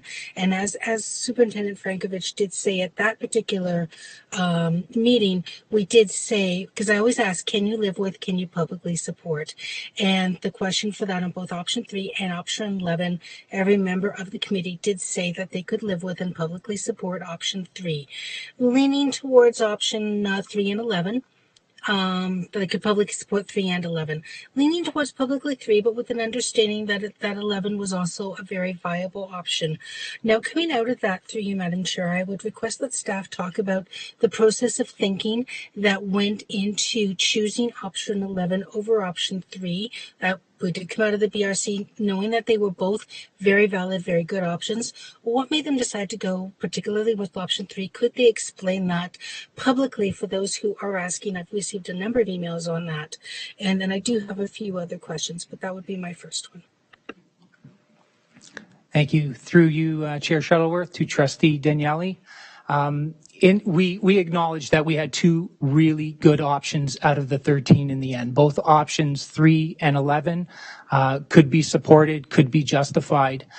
We felt strongly that we wanted to bring one recommendation forward to the Director and Administrative Council because for a brief period we did talk about perhaps bringing 2 options forward. We felt our engagement in the process that it was our responsibility to bring forward one option. And one thing that kept coming up in the conversations was walkability. And we did hear that in the delegations tonight. EB, so zone EB, maintains a current very short walking pattern. In much of the feedback we received, there was some concern because as members, we did not want to introduce new walking patterns across Plains Road, but this was a pattern that was already well established, and it was a very short distance. And when we visited all the zones as well on multiple occasions, one time bringing Principal Farnand as well, because there was some information that we required of him to check in with the school and get us as we explored all the feedback we received. Zone C and D, although walkable, it was our feeling that the majority of families would not be walking to Glenview for a full 10 months of the year, that we would see some biking and walking during the nicer weather, but that wasn't something that would happen daily. And there is already a bus going to zones C and D. If we went with option 3, we also took a look at what that does to the walking pattern in zone EB, and we really thought we would be changing it to the point that students would be getting into cars and being dropped off at the school. And we would be then adding that piece to another school's parking lot. And that, therefore, that was one of the deciding factors in going with option 11, was the walkability of zone EB. Thank you very much. Follow up, Madam Chair? Yes, please go ahead. Thank you. That was going to be my next question, was we did hear about C and D and the walkability to one school or the other. But as you were saying, there is already a bus going into C and D, and that there will be bus provided to those students under option 11. I guess one of my final comments would be, as Trustee Collins said, we are reading all the emails, but I do also know that there is a dedicated email line set up for parents with questions, as well as a Q&A on our website, which has a great deal of the information that they will be seeking. As you can probably understand, we are receiving a larger than number of emails, and so responding to them has not been as easy as it might have been in the past, but please know that we are reading them. And I would like to address one issue I've had in I don't know how many emails, which suggested that the change from 3 to 11 was a political one. I get my understanding from the emails is that there might be a political family living within one of the zones, I think either EA or EB. And I would just want to say that for me, I can say, and I would probably say for the rest of, especially the staff on the committee, that I've never heard of this particular political person. I've had no contact with them. There has been no reach out to me from them that had absolutely nothing to do in any way, shape, or form with the recommendation of option 11. And I just thought it was very important that be said publicly, that this was not been a political process. It has been a very difficult process by the BRC members, and particularly the parent members and the staff on this, and it has been done with the best of intentions on moving forward with the best possible of solutions for the community. So thank you very much to the BRC members, especially those parent reps and the staff that I think did an exceptional job on this. And my particular thanks to the Glenville Maplehurst community for welcoming me in as the out-of-area trustee. It was very much appreciated. Thank you. Thank you, Trustee Daniele. Trustee Collard. Thank you. Through you to the presenters. I'm very sensitive to the fact that the trustee for this area is no longer a sitting trustee, and we won't have a replacement trustee in place and for approximately 3 months. That means that this boundary review decision is being made without them having the benefit of local representation. And while the trustees around this board table can do our best to understand the circumstances and the community, we don't live in that community, and it makes it a little bit more difficult for us to understand the complexities involved. I am somewhat familiar with the Plains Road, King Road area, and so I understand the walkability from that area. And when I asked the second group of delegates if they thought of any modifications that might be made that would make it more palatable for them, and they said that the edge part the lower south edge of C and D, if they could be, like, I'm thinking a CA and a CB and a DA and a DB, if that lower edge that's right along Plains Road could be allowed to stay at Glenview, perhaps it would make more sense, because those are the ones that are most likely to be walking or riding their bikes. They're the ones that are closest to the school. And it would probably make the folks living in that proximity feel that their voices had been heard and that their wishes had been heard. And I would just wonder if we could look at how many children that is and what the feasibility of doing that might be. Thank you, through you, Chair, to Trustee Collard. First, regarding former Trustee Diodati, I have been in contact with him as recent as today, just so that he's comfortable knowing that I'd be mentioning him tonight, quite possibly, and his endorsement of option 11, as his resignation did come on the same day as our final meeting of the BRC, at which point he had already shown his support of option 11.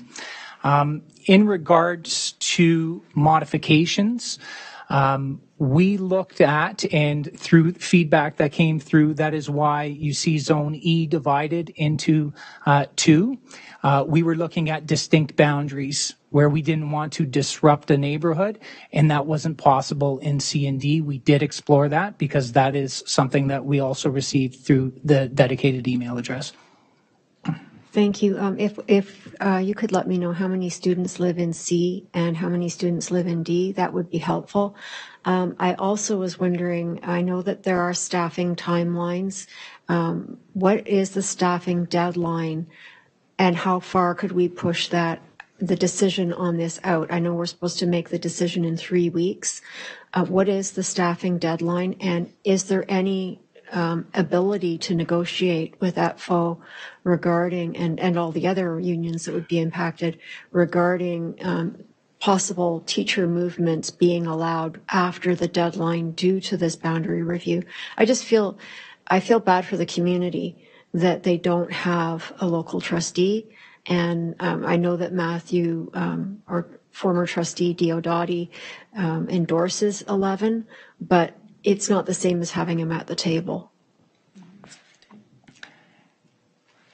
We can look at C and D. Michelle, I'm not sure if we have that data at the moment or if we have to look that up. But in regard to the timelines, and just really looking at the amount of work that went into this process, we have members who've been through it as parents and been through boundary reviews, and we know the emotional toll it takes on families. We don't have the flexibility of adjusting the timelines. And I come back to a conversation I had earlier today with a parent around the conversations that continued following the last BRC meeting. And like I said, up to and including Sunday the 19th, before the committee decided to lock in the option. And we were convinced that we had the best option moving forward, not only now, but in terms of the projections looking 9 and 10 years out. We are tweaking a timeline. Originally, we said the grade 4s, because we did provide an additional legacy exemption, that we would like to hear back from families the day following the March 22nd board meeting when it comes for approval. Checked in with Liz McCarthy in Human Resources, and we can take until the 28th of March to get that data, and it'll still be ready for the packages that principals receive at the end of the month for staffing. Thank you very much. I appreciate all your work on this. All right, thank you. Trustee Oliver. Thank you, through your chair, to our presenters. Can you please confirm, you mentioned that students living in Zone C and D are currently bused to Glenview, is that correct?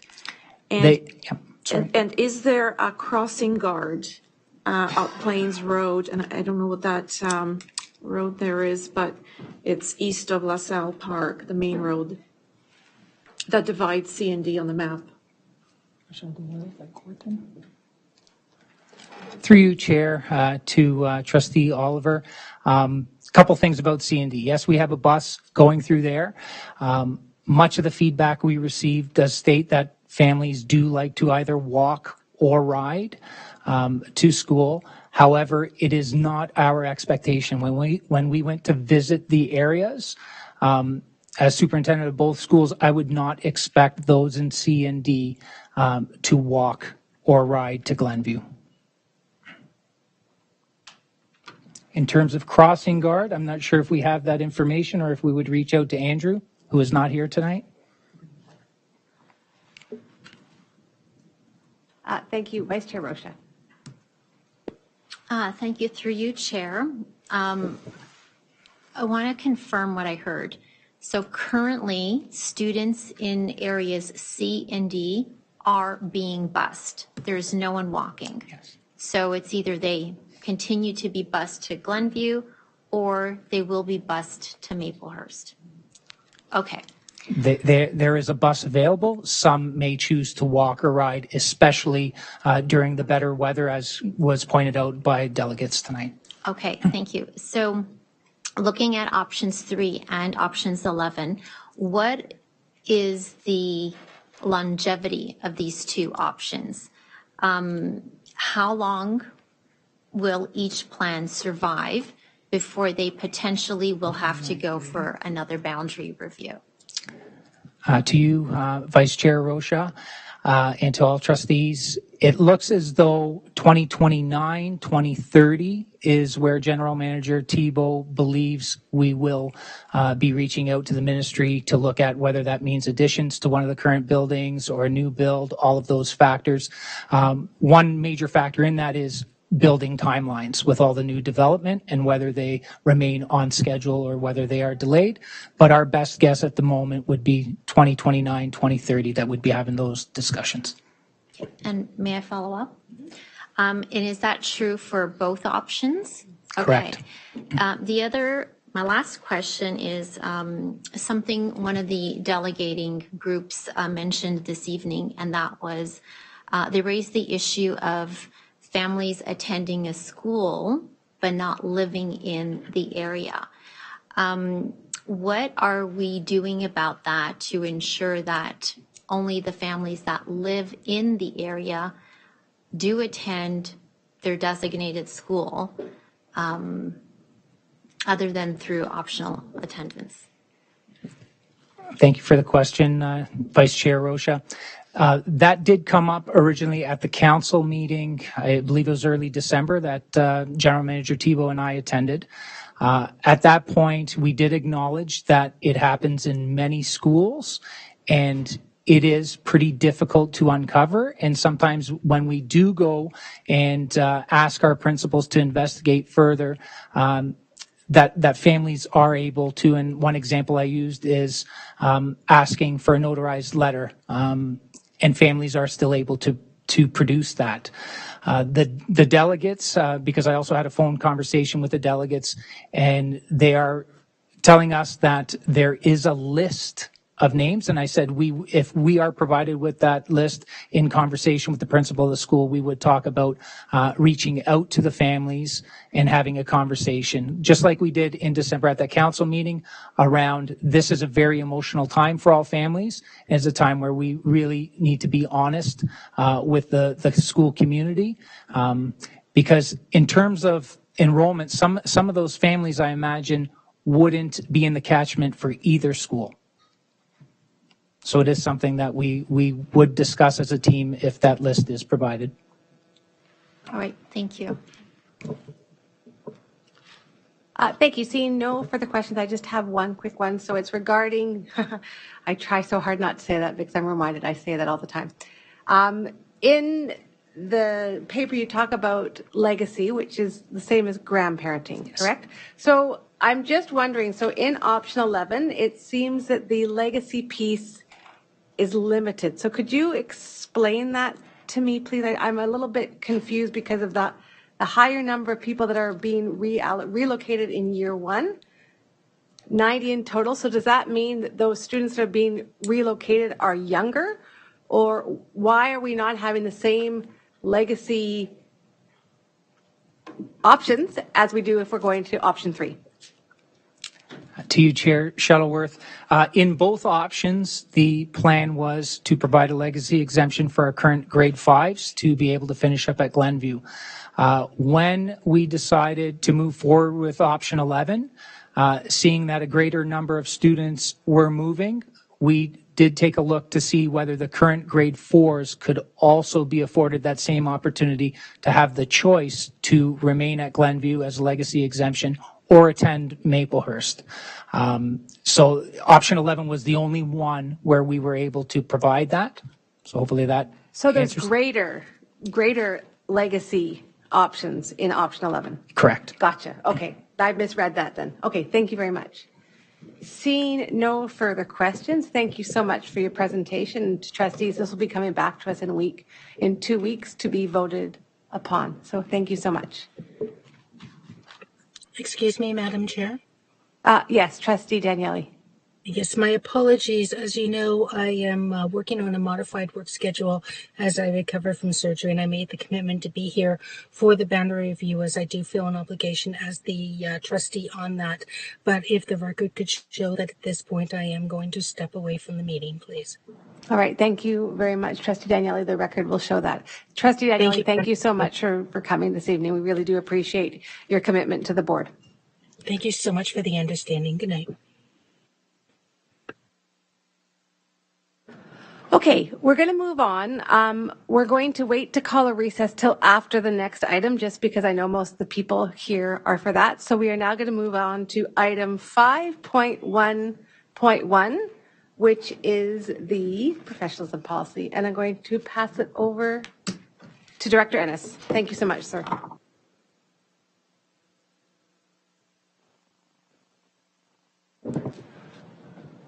Thank you so much, Chair Shuttleworth, and good evening, everyone. Once again, thank you for providing me with this opportunity to speak on this issue.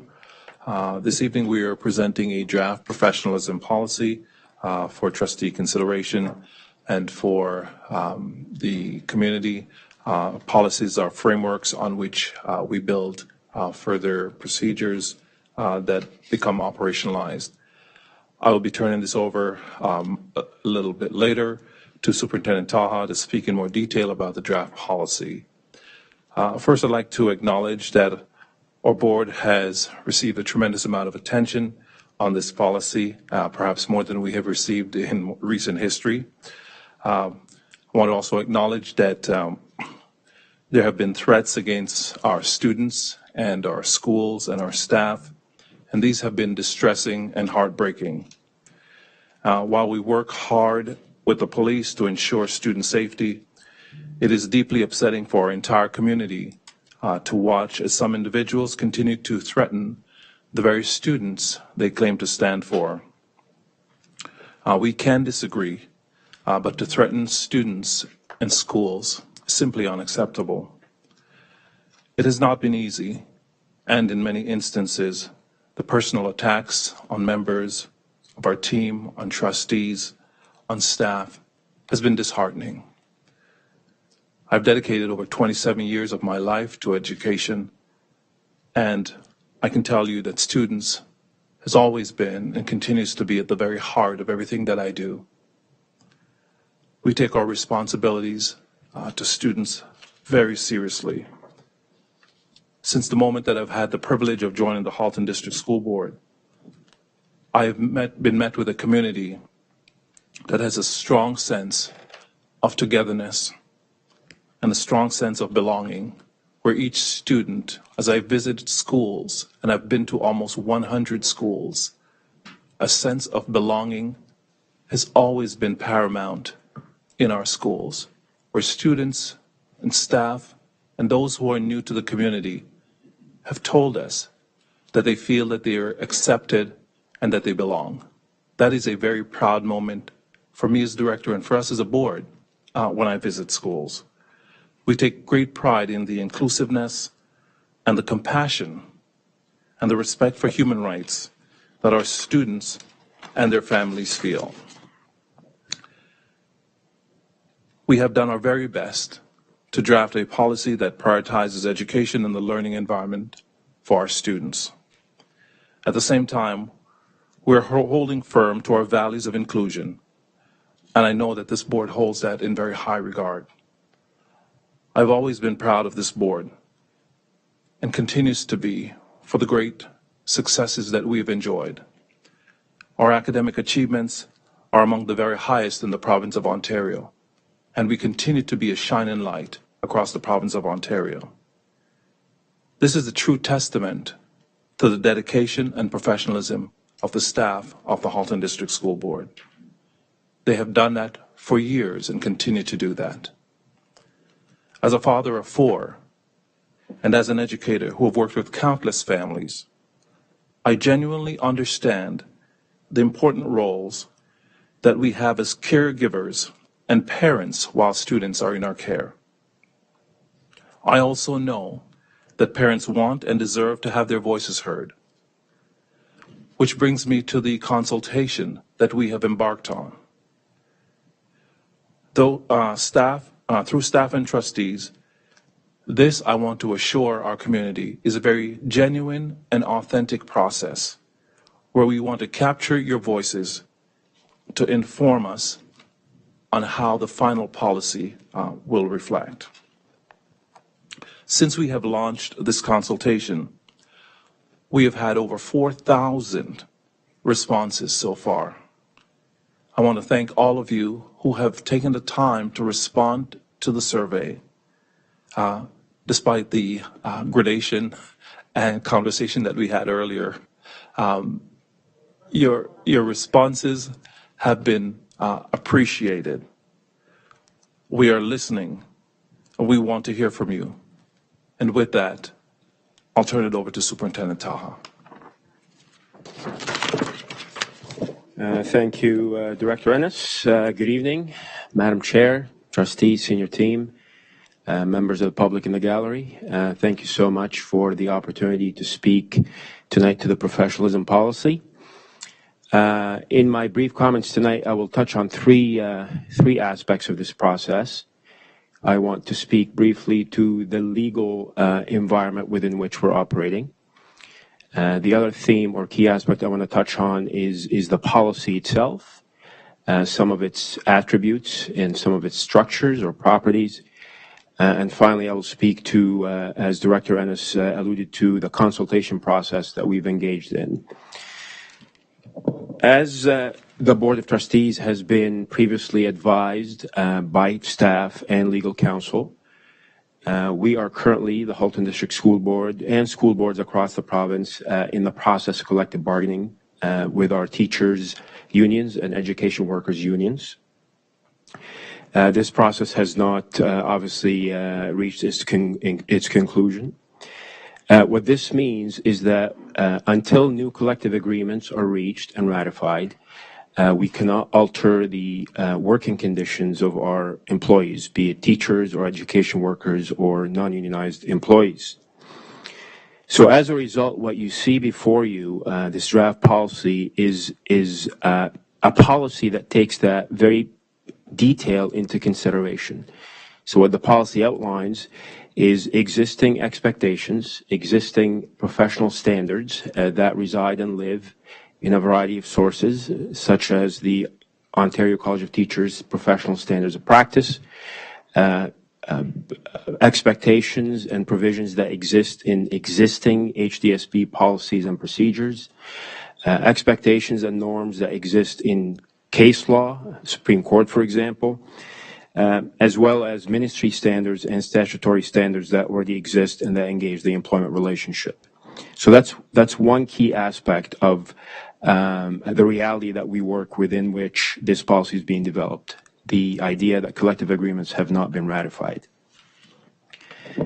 The other key piece that I want to touch on is the policy itself, what a policy is, its structures, and its purpose. Policies, you might have heard, are not operational in nature. That's the very reality of a policy. The purpose they provide is they are essentially a framework or a roadmap from which a procedure, a companion procedure, or a guideline may be developed.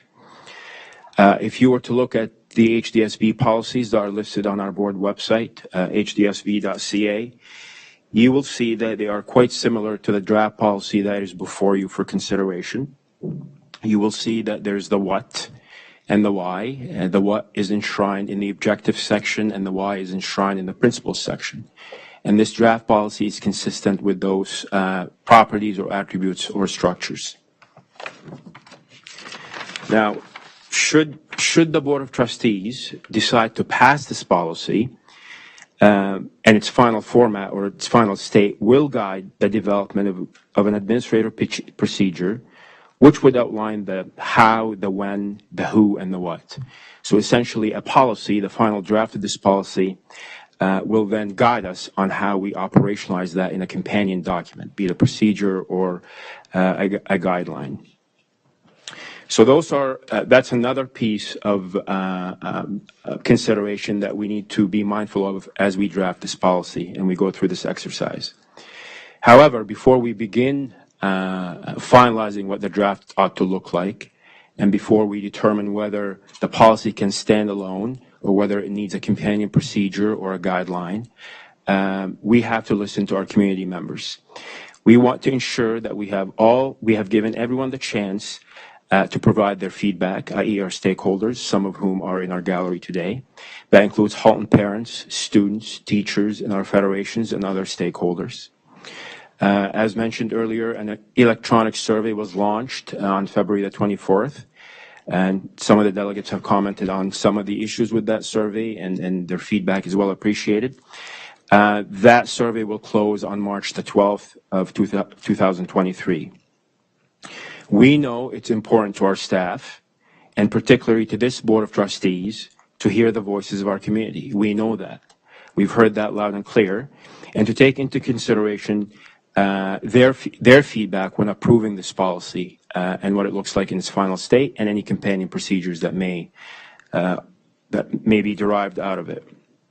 As far as responses and commentary from stakeholders, they will be aggregated and provided to the Board of Trustees with an accompanying report and a final policy for approval. So that's also part of the process, and that is to aggregate the feedback from our stakeholders. And I heard Director Ennis allude to the fact that there's up to date 4,300 responses to date, which is a good response rate.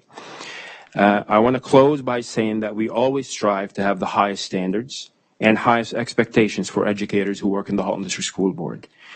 This particular policy looks to affirm those expectations.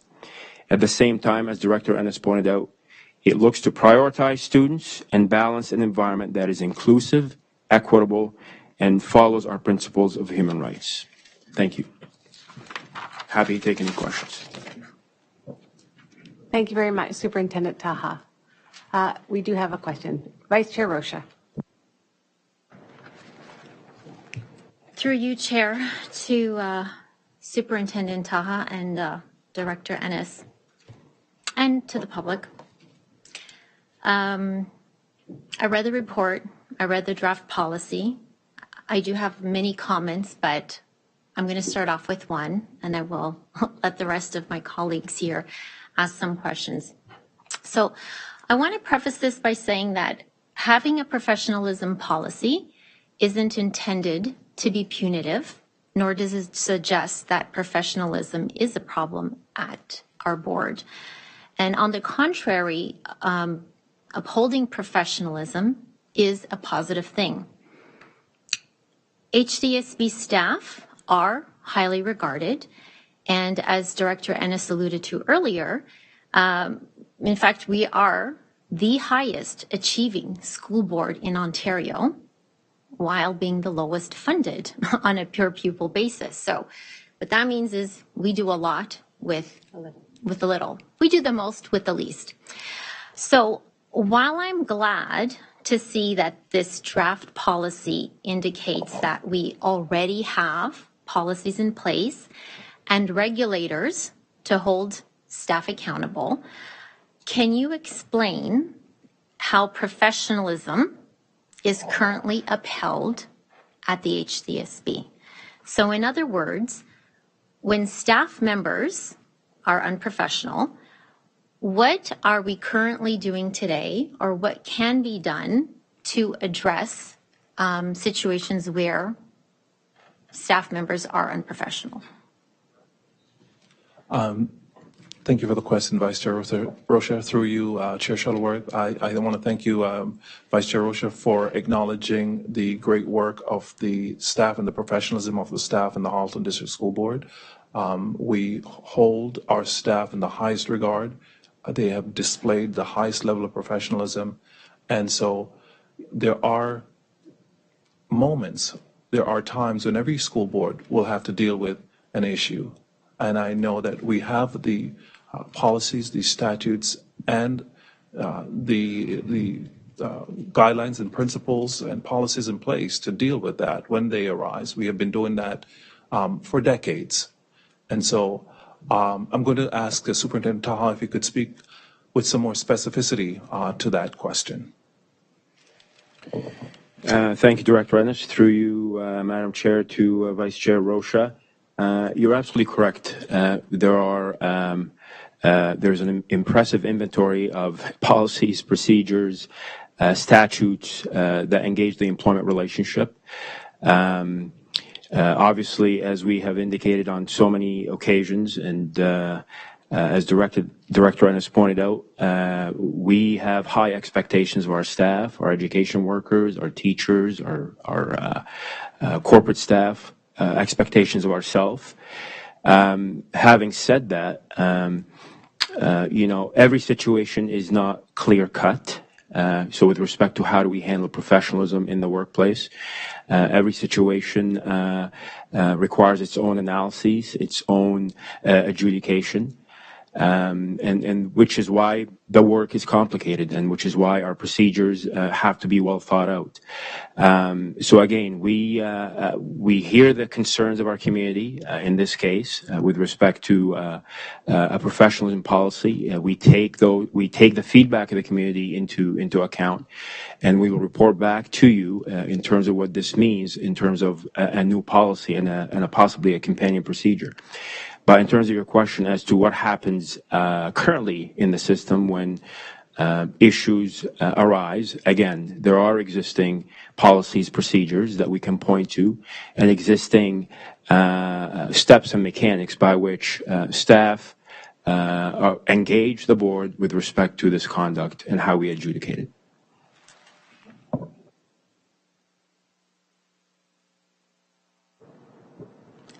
I'm good for now. I do have another question, but I will defer to other trustees.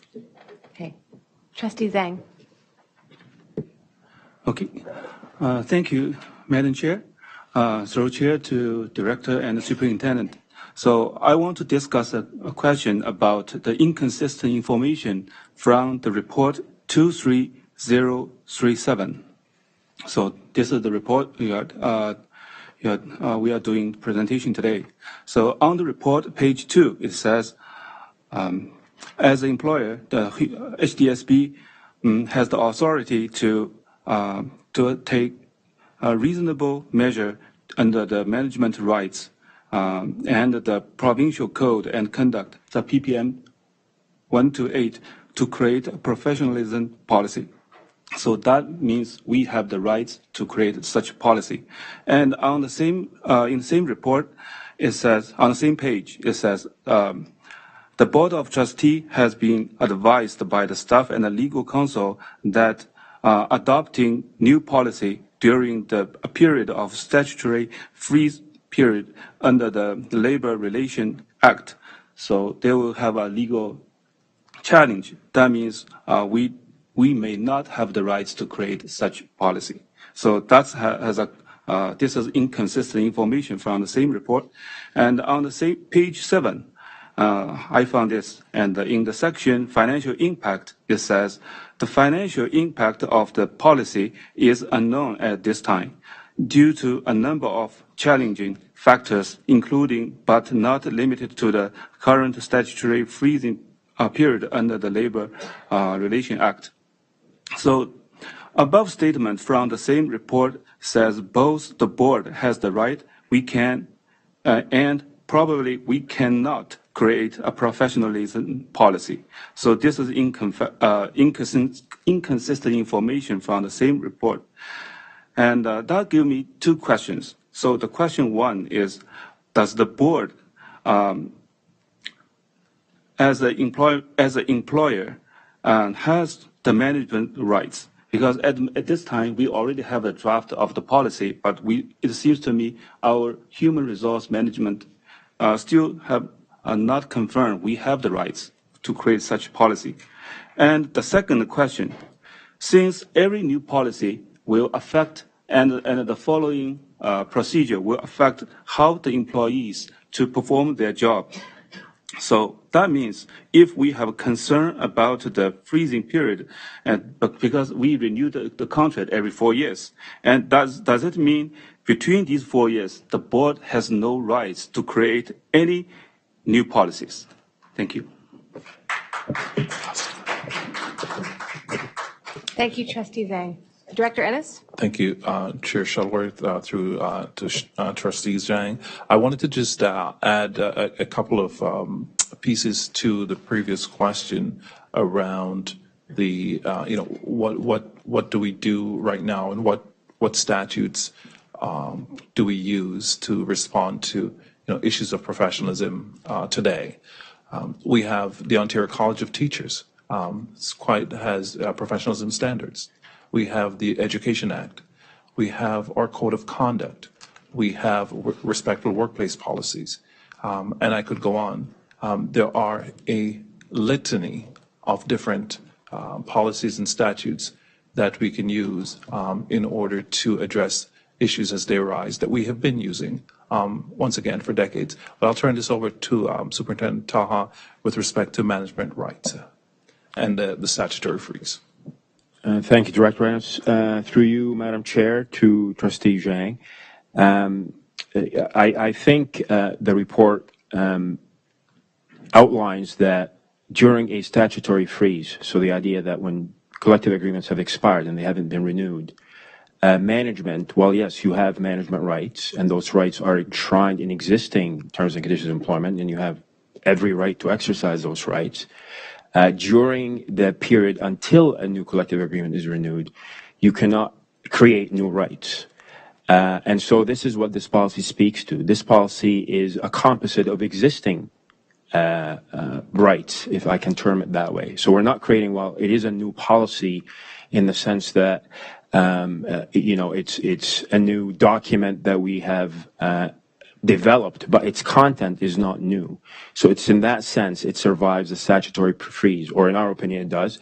It may still be subject to a challenge, which is why we speak to a financial impact that could mean that in the view of our federations, that a new policy, whether it reaffirms existing rules and procedures or it doesn't, it may be subject to a challenge. So it's not so much an inconsistency. A new policy the draft policy that you see before you, perhaps the label new is maybe misleading. It's not new in the sense that what's in it is actually what already exists because of the statutory freeze. So I hope that clarifies it. Oh, thank you. Can I follow up? You have 3 seconds, Trustee Zhang, so maybe go back onto the speakers list to come back to you. Is that all right? Thank you. Trustee Ahmed. Thank you, Chair Shuttleworth. First, I would like to say that the staff worked very hard to come up with this policy draft on such a short notice, and I guess they did their best.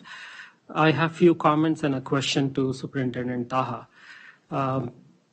My observation after reading the draft is that there is no clear expectations from the policy, like what we are trying to achieve. I don't see the clear expectations that we are trying to achieve. And the second is the scope of this policy is left to anybody's interpretation. The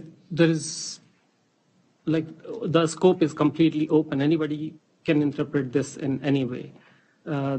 It's not very specific, it's not precise, and it doesn't speak to the outcome. And I feel that as a board, we are answerable to many stakeholders, and one of the most important ones are our students and the parents, community members, not to forget them, who take care of our underage school children.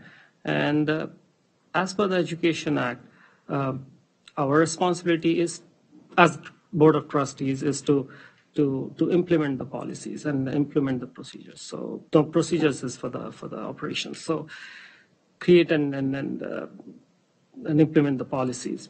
So my question to Superintendent Taha is, are we going to make this more specific so that we expect an outcome from this policy? Because right now, the way it is worded, like we have put together the cases from Supreme Court, and then we've quoted the teachers' college standard of practice for the teaching profession and whatnot. But what is the outcome that we are expecting from this policy? What is it that we want? So can we word it in a better way where it shows that we are expecting an outcome? Thank you. Through you, Madam Chair, to Trustee Ahmed, thank you for your question. Great question. As I mentioned in my comments, policies as a document, they are not meant to be operational or mechanical in nature. So you spoke to specifics in terms of the how, the when, the who, compliance, reinforcement, and so on and so forth. Policies, again, in general, are not meant to serve that purpose. They provide a statement of principle, a statement of objective, which is clearly articulated in this document. Once this document has been finalized, after collecting the feedback of our stakeholders, and once it's in its final state, then we turn our attention to some of the things that you have raised, whether this policy needs a companion procedure, what that companion procedure ought to look like given the final state of this policy, its objectives, its principles. So you are quite right. It's not a technical manual in terms of what the day-to-day looks like on the ground, but that's, again, not the purpose of a policy. Can I have the follow-up question, please? You have 30 seconds. Yes. Can you do it? Seconds. So, since Superintendent Taha brought up the feedback, so one of the feedback mechanisms we are using is the survey that we are floating around, that we sent out, and we just declared that the community supports the professionalism policy or the survey. And obviously, we have overwhelming evidence that the community or the stakeholders are not supporting the survey or the professionalism policy draft as it is circulated. So right now, the community sees us as not being up to the job or was dragging our feet. So are we doing anything to address that? Because you just said that you're counting on the feedback. So the feedback mechanism has been rejected by the community, the responses that we are getting. Through you, Chair Shuttleworth, may I start? Thank you for the question, Trustee Ahmed. The consultation process, as I stated in my preamble, is a genuine and an authentic process in which we are seeking stakeholder feedback to inform us on our next step and to create the final draft policy. We have received in just a few short days almost 4,500, and I'm sure it's up now, responses. We're getting very good feedback, and we're getting good response rate. I am sure by the time this all closes around March 10th or 12th, we're going to have thousands upon thousands upon thousands of feedback. And that will be, through Dr. Bichelle and her team, will be collated and coordinated in a way that Board of Trustees can use to inform what the final policy will look like. So we are quite pleased with the with the response rate so far. And I believe that as time moves forward and we get closer to the end, we're going to be even more pleased by the response of the community.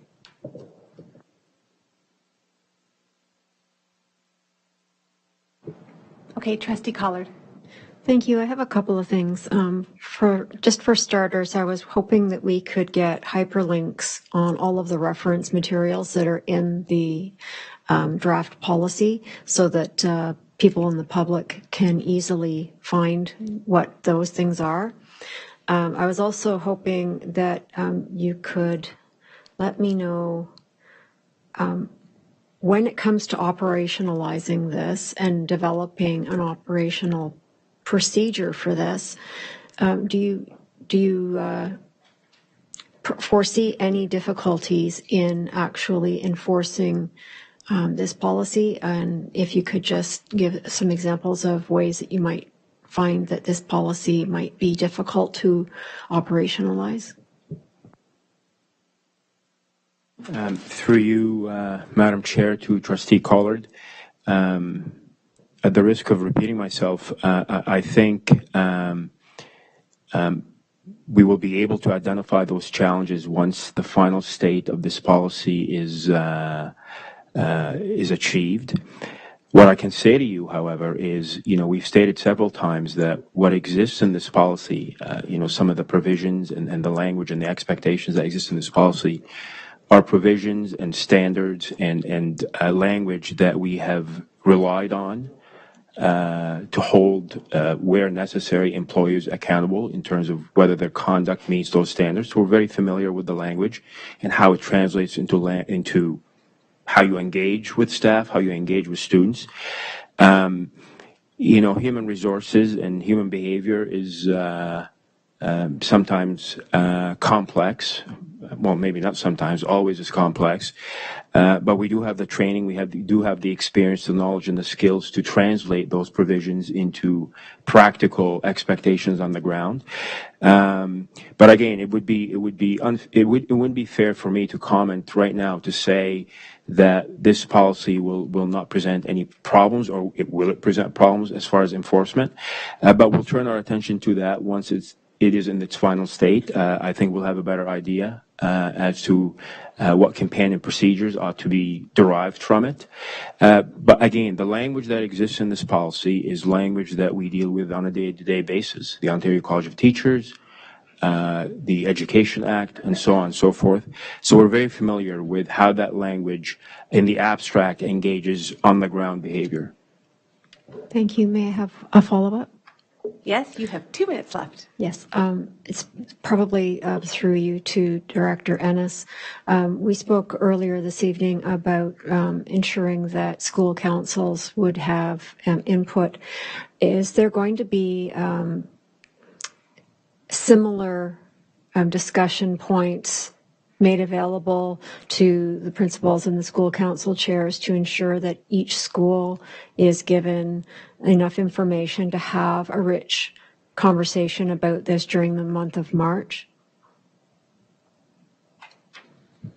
So you, just to be clear, to Trustee Collard, through the chair, you're asking if each school and school principal will be given directives to share with school councils about.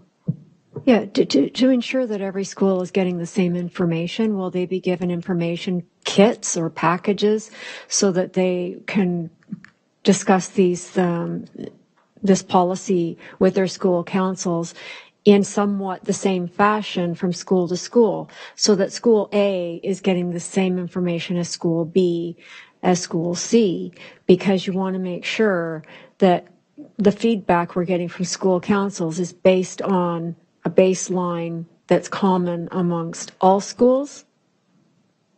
Thank you for the question, Trustee Collard. I'm going to ask Dr. Bichella if you could just speak to, the collection of data, consistency across schools and school councils in particular.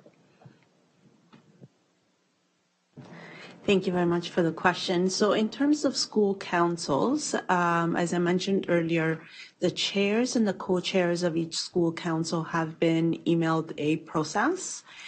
They have a preamble to essentially share with their members on their school council, and they have the survey on hand. We've asked them to meet with their respective members and to collate a collective voice that represents that particular school council. They might do so through a survey, or they might also choose to write a letter that conveys the voice of the school council and email that letter to the email address that has been set up for this consultation. So that is the process to reduce burden on administrators, the school administrators. So we did not choose to relay the information to the administrators. Rather, we went directly to the chairs and the co-chairs. I'll also mention that the parents that sit on those school councils would have also received a personal invitation to provide their feedback from a parent and guardian perspective. So those voices would be represented both from a function of a school council and also as a parent and guardian stakeholder. Thank you for that. And if I may ask one more follow-up, will we be given information regarding how many of the school councils responded when we get the collated feedback, so that we can see how many school councils actually participated in giving feedback? I understand they've all been invited. I want to be able to have comfort in the number that actually respond, and perhaps we could be sending out reminders to them, because we do want to hear from everyone. Thank you for that, Trustee Collard. Certainly through the chair, we absolutely would like to encourage as many school councils to provide feedback. I know that Dr. Bichelia and team are going to be providing us with a rich data set on which to disaggregate and to really look at in a variety of ways. And so I don't know if you have any further comments, Dr. Bichelia? Yeah, so I'll just mention that the survey links are tied to identifiers, and so we will be able to see where the feedback is coming from in terms of the school communities. And that's for the school council and the chairs. And I'll also just briefly mention that in addition to the 4,300 responses that we received to date, prior to this meeting, there was actually 7,000 additional ones that had already started. So the consultation itself, the survey itself, has reached a wide net of stakeholders.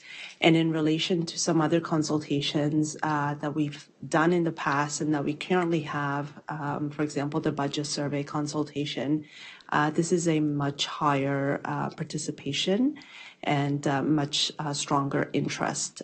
So the survey is one medium, but as I mentioned, the HDSB voice at hdsb.ca is also an additional medium the public can use to provide feedback. Thank you for that. Thank you. Trustee Baxter. Thank you, through your Chair Shuttleworth, to Director Ennis and Superintendent Taha. Given that the existing policies, standards, and statutes currently permit the board to enforce standards of professionalism if it decides to do so, do you anticipate the coming administrative procedure to impose requirements on staff that are not already in the existing policies and procedures that are referenced in the draft policy?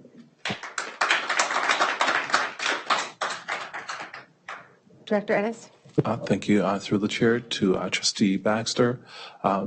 Certainly as you've outlined, the procedure that will follow from the framework of the policy will have some specificity that we have not previously consolidated or collated or put forward to staff in any way, to the best of my knowledge. This is going to be new in terms of some of the specificity of what might be in that procedure.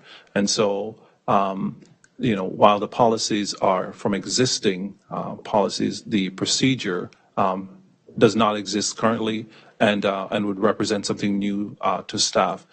Trustee Superintendent Taha? No, I don't have anything further to add. You've captured it. Do you have a follow-up? Just a clarification. So the procedure will have specificity, but not necessarily new material. It will be new in that it does not currently exist. We don't have anything that currently exists for staff. So it will be new.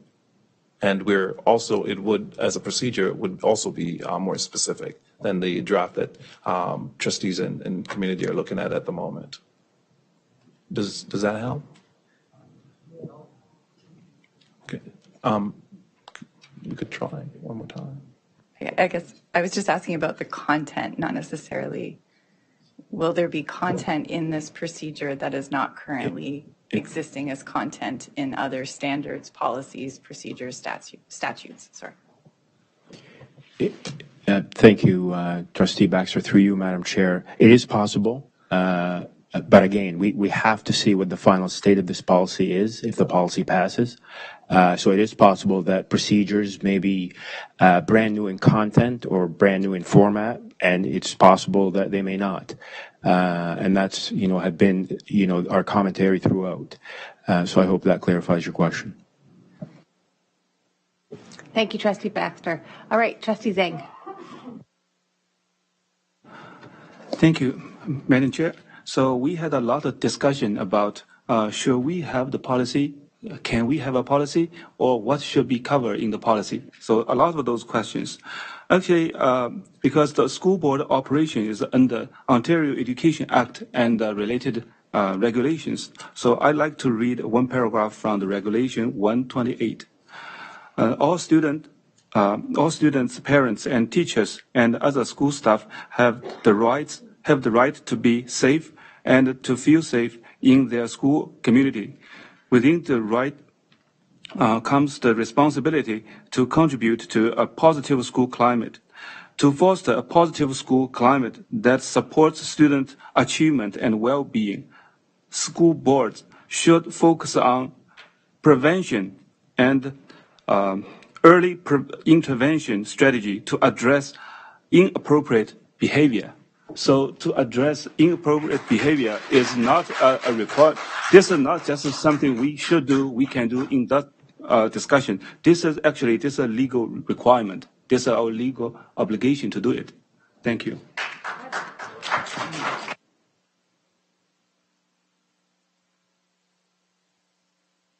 Trustee Zhang, did you have a question in that statement or just a statement?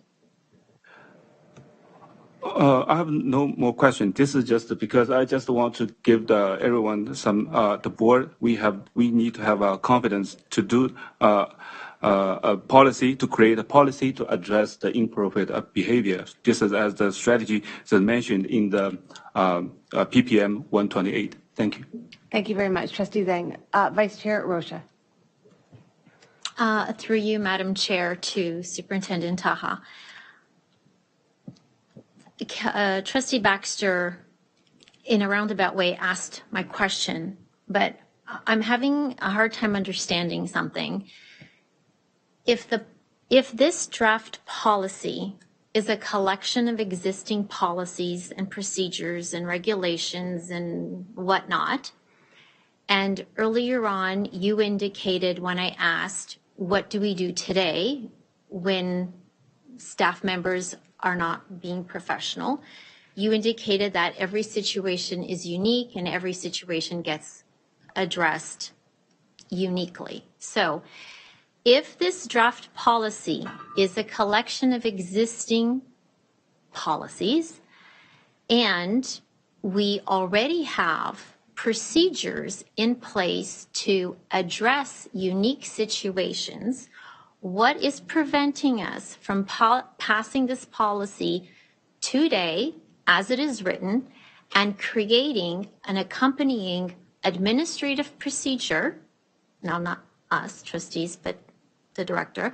What is preventing us from creating an administrative procedure that reflects the existing procedures? I know with Trustee Baxter, Director Ennis, you had alluded to this new procedure that would be created would have more specificity and it would incorporate feedback from the public. So barring that, what is preventing us today from passing this, which we're not going to do, but what is preventing us from creating a policy today and creating a procedure that spells out what is being done today?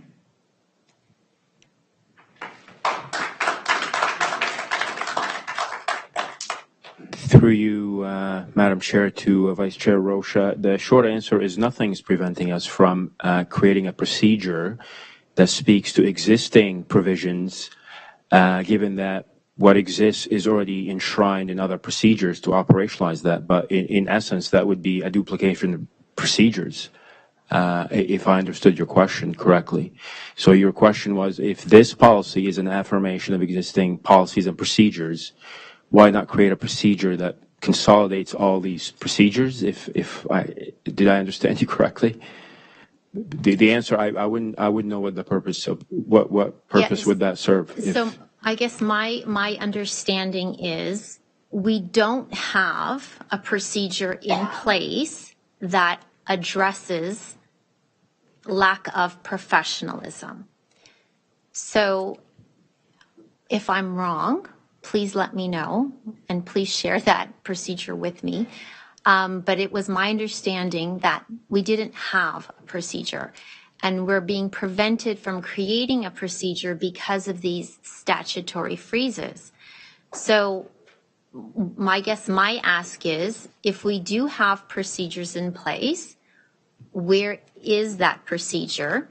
And if it doesn't exist, why can't it be created today? Seeing as how it won't be any new information, it'll be existing information. Does that make it clearer?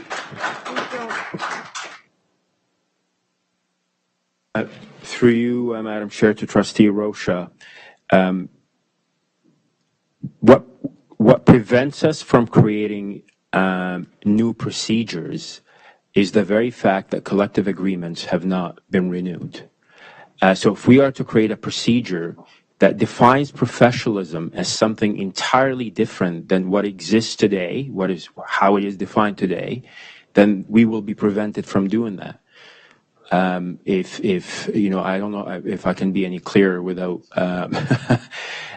without violating any privacy rules. But again, if we are to create a procedure that redefines professionalism and operationalizes it in an entirely different way, hence creating new terms and conditions, then the fact that the working conditions are frozen in time until new agreements have been renewed, we can't do that.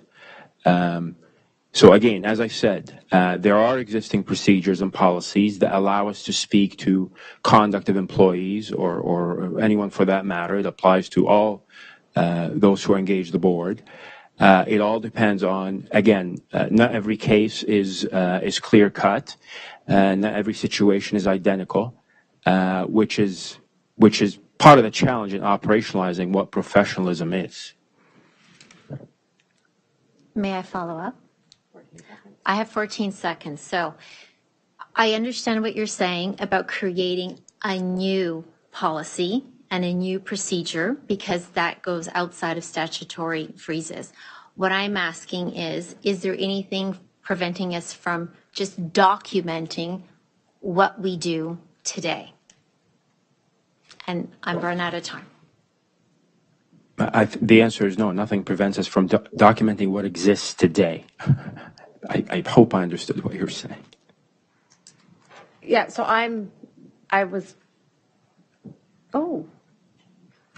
Trustee Oliver, somehow you got ahead of me. Go ahead. Okay, thank you, through you, Chair, to the Director. So in your report, you state that a policy is a broad statement of intent and reflects the goals of the Halton District School Board. And policy provides the framework within which board procedures are developed. And this has been reiterated a couple of times now. In drafting of the policy, did you seek legal advice? And if so, have you adhered to it while making this policy? Through you, thank you, Director Ennis. Through you, Chair Shuttleworth, to Trustee Oliver. Absolutely, this policy must meet all of the responsibilities that we have as a Board of Trustees, as senior staff, as staff. So absolutely, this policy has been reviewed in terms of whether it survives a host of pieces of legislation, be it the Human Rights Code, be it the Labor Relations Act, collective agreements, and so on and so forth. Obviously, that does not mean that a potential challenge may not be brought forward. But in our view, this policy, as it exists today, at least in its draft form, upholds these legal requirements and satisfies legislation. So, yeah.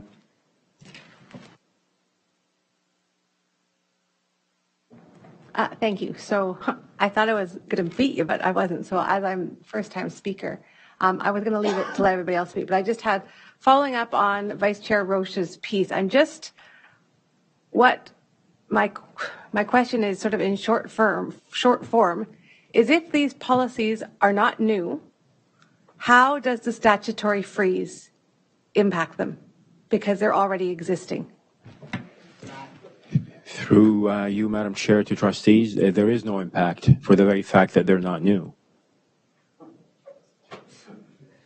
Thank you for that, Superintendent Taha. So through you to you, Chair Shuttleworth, I think part of the confusion, if you will, is the delineation between policies and procedures.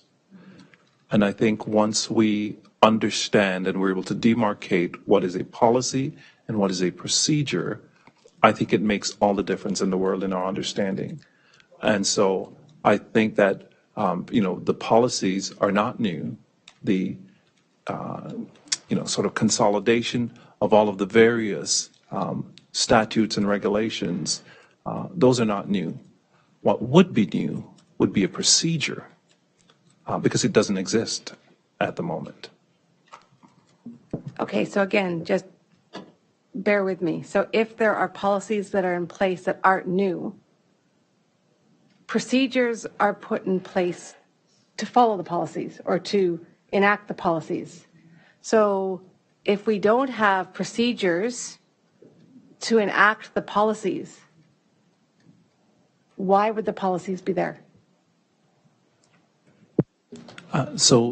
Through the chair and to the Board of Trustees, many of the statutes that we have relied on and we're relying on are not necessarily policies of the Halton District School Board. We reference the Ontario College of Teachers professional standards. That is something that applies right across the province to everyone. We've referenced the Education Act, on which every statute and regulation that governs school boards exist. We've referenced Supreme Court of Canada decision. So these are not necessarily policies as we know them within our board, but are statutes and regulations that exist currently that we're also relying on. Okay, I'll leave it for now. Trustee Ahmed. Through you, Madam Chair, I just ran out of time last time and I just followed the queue again to get a turn. I'm just following up on where I left off, talking about the feedback mechanism and feedback. We say here that we are seeking the consultations to measure the responses. So, and one of the ways it says that we are seeking the clarity and seeking clarity about what. And second is whether policy statements are aligned with the stated objectives. And I mentioned this earlier also that there are no clear objectives. So what objectives are we trying to see that whether they are aligned with the stated objectives or not? Because there is no outcome in mind. And as Superintendent Taha said, that policies don't speak to the outcome, that is procedures that speak to the outcome. So, but here we are saying that we are seeking the responses to see that the policy statements are aligned with the stated objectives. So there is no objective here. And also, in light of the above, how reliable the data is that we are collecting? Because we have, of course, we have received like 4,000 plus responses, but those responses came either before the arrangement of the answers were redone and corrected, or it came before, after the arrangement was corrected. When did the majority of the responses come? And are we planning to redo the survey for those people who have already submitted before that arrangement was done? Thank you. Thank you for the question, Trustee Ahmed, through the chair. To Trustee Ahmed and the rest of the trustees, the objectives, one of the objectives in the Education Act is to promote student achievement, well-being, promote a positive school climate, ensure the delivery of effective and appropriate education programs to ensure students to achieve their educational goals. That's an objective, and there are others that are listed there. But in terms of the technicalities around this survey, I'm going to turn to Dr. Bishalia to respond to that. Thank you very much. So just to clarify, the survey was launched at 6 p.m. on Friday.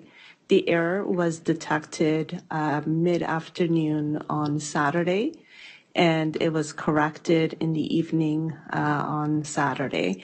Upon correcting that error, the responses that we received up to that point were downloaded and saved as a separate file so that we can analyze those responses separately to ensure that the switch from the position of the agree to the somewhat agree did not impact the ways in which respondents answered that question. I'll also say that the questions that appear as a table or a matrix in technical terms are only one set of questions that are provided on the survey, and those questions are voluntary. So at no point would we base all of our decision on a single question. And in fact, those questions can be skipped by participants should they read a comment such as the objectives are clear and concise, and they might not necessarily understand the question or agree with the question or the statement, or are there in the survey to provide other kinds of commentary. There's also open text boxes that participants can use to respond to the questions. So the small error that happened, it was a small window in time. We have taken precautions to ensure that those respondents were not impacted. And it was early enough in the consultation process that I feel confident that we won't see any impact in that. Time left. So, okay, so I'll speak quickly. What Vice Chair Rocha said and what Chair Shuttleworth said about as this policy is a mixture of already existing other policies and procedures and everything. And my question again is, we are not getting a clear response as to what is stopping us from implementing something that is already in place. So can we hear a clear answer for that?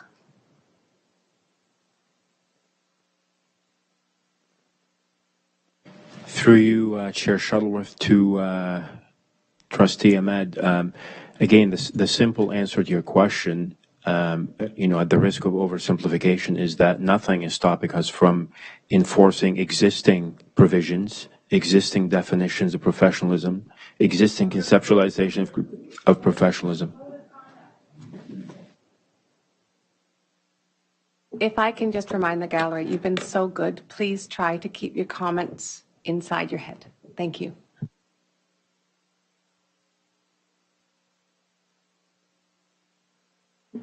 Trustee Rocha, or sorry, Vice Chair Rocha.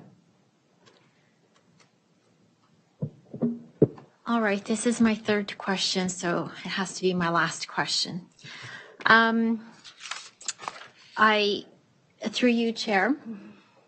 I heard the director earlier say that there's a committee working on this policy. Has the committee considered reaching out to the trustee governance document review committee to review it and provide feedback? I am a member of that committee, and I haven't been reached to provide feedback. And as is customary practice, policies usually come to the board at committee of the whole for its first presentation, and we hash out a lot of information before it makes its first appearance at a board meeting. So with this one, we kind of skipped a step. We came straight to the board meeting and we bypassed committee of the whole. Because had we gone to committee of the whole first for its initial presentation, I would have shared some feedback on some of the language that's been added to this policy that doesn't exist in any of our other policies, namely the second paragraph. And well, that's just one of my comments. So my question at the end is, will this committee reach out to either the governance document review committee for feedback, or will it come to a working group for us to provide additional feedback as to the content of the policy? Thank you.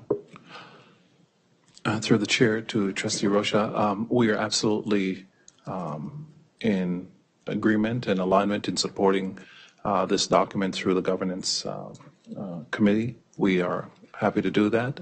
As Trustee Rocha can appreciate, we're working on a very tight timeline to bring forward a draft policy, but we're happy to bring it through the necessary venue that we can get the inputs that you desire. Thank you. Trustee Collard. Thank you. Through you to the director, I will issue an invitation to 2 weeks hence. Our governance document review standing committee meeting will be Thursday, 16th of March, I think at 1 o'clock. Yeah. Thank you for that, Trustee Collard. Is that March break? Were you going somewhere? Okay, I see no further questions on the floor, so I want to thank everyone for coming. That sort of ends our discussion this evening on the professionalism policy, and we're going to take a recess. And we'll take a recess for 10 minutes, so we'll come back at 10 to 10. Thank you very much, everyone.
to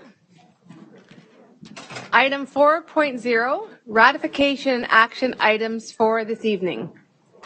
And we will start off, going really slowly so everybody can come and sit back down, with item 4.1, ratification of business transacted in private session. Vice Chair Rocha, do we have any business from private session that requires approval? Yes, we do. We have 2 items. Please go ahead. Yes, we have 2 motions. I'll start off with this one. Be it resolved that the Halton District School Board approve matters from private session respecting litigation.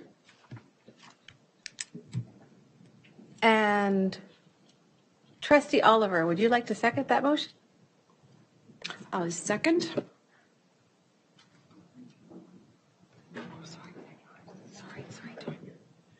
All right, so is there any debate regarding this item? Sorry, I forgot which one it was. All right, seeing none, if we can, sorry, are you ready for the question? Who was the seconder? Joanna, but if you want to put it down as, can you put it down for Tanya, please? I'm sorry.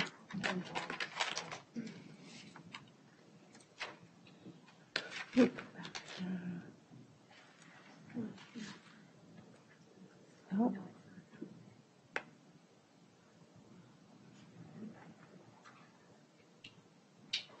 Yeah. Okay, there we go. All right, if everybody could please cast their vote, thank you.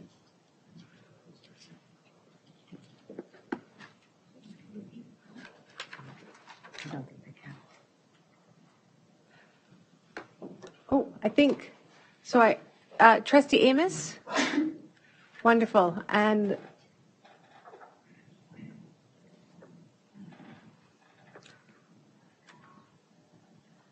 that passes unanimously as trustee, oh, sorry, that passes, but not unanimously with Trustee Amos voting against. Thank you very much, everyone. Vice Chair Rocha, is there anything else from private session? Yes, there is one more motion, and that is, be it resolved that the Board of Trustees, in collaboration with the Director, retain the services of a special advisor for a temporary engagement to work with the Director, Senior Administration, and the Board of Trustees to refocus their efforts to achieve the foundational elements of the multi-year strategic plan. And I so move. Thank you so much, and I will second that motion. Is there any discussion? Seeing none, I will put that up for the vote, please.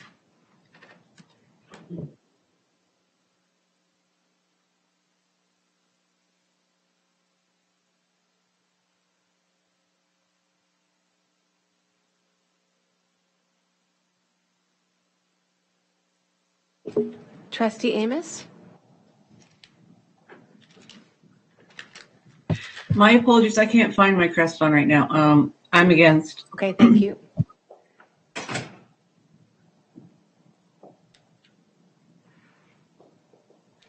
So that passes, but not unanimously. Trustee Amos voted against, but Trustee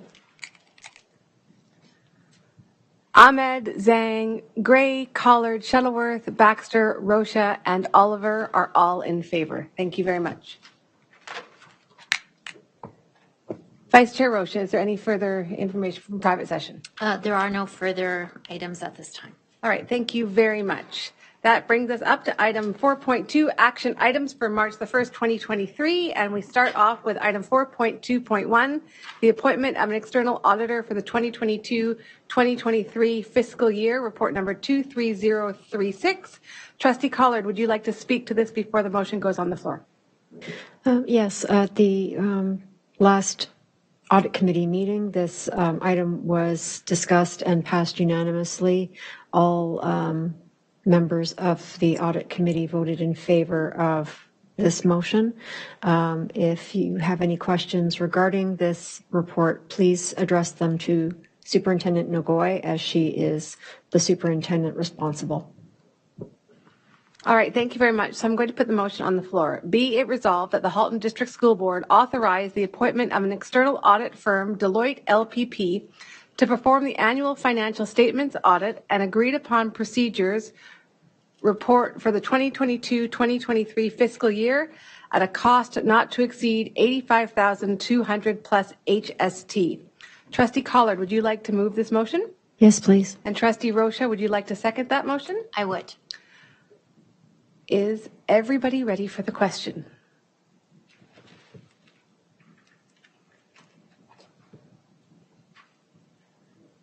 So,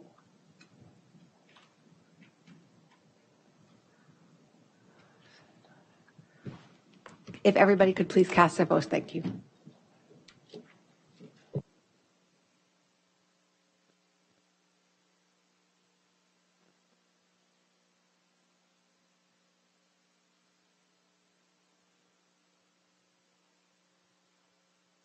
Thank you very much, and that passes unanimously. So we've come to that time where an extension needs to be made for the meeting, and I'm going to say, I'm really sorry, but I'm going to say an hour. So if I can get somebody to make a motion to extend the meeting for 1 hour. Trustee Collard, seconded by Vice Chair Rocha. Is there any objections to extending by an hour? Seeing none, that extension is approved. So we'll now move up to item 4.2.2, Assessment and Evaluation Policy, report number 23023. Superintendent Frankovich, would you like to speak to this before I read the motion? Sure. Through you, Chair Shuttleworth, to all trustees, as previously shared at Committee of the Whole and the board meeting on February 15th, before you is the Assessment and Evaluation Policy, report number 23023 for action tonight. Thank you very much. I know we had quite a full discussion at our last meeting, so I will read the motion and then we will see how we proceed. Be it resolved that the Halton District School Board approve the assessment and evaluation policy appended to report 23023 as Appendix A. Trustee Baxter, would you like to make a motion to move this? Yes, I would. Thank you. And Trustee Ahmed, would you like to second that? My pleasure. Thank you very much. Are you ready for the question? All right. Oh, it's not here, Chief.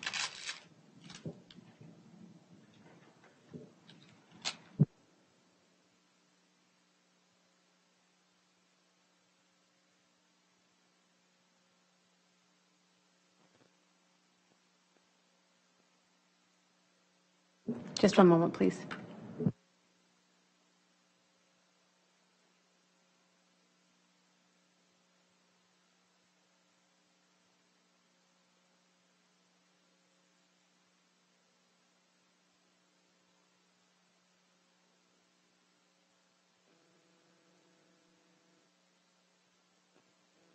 All right, wonderful. So if everybody can please cast their votes, thank you very much.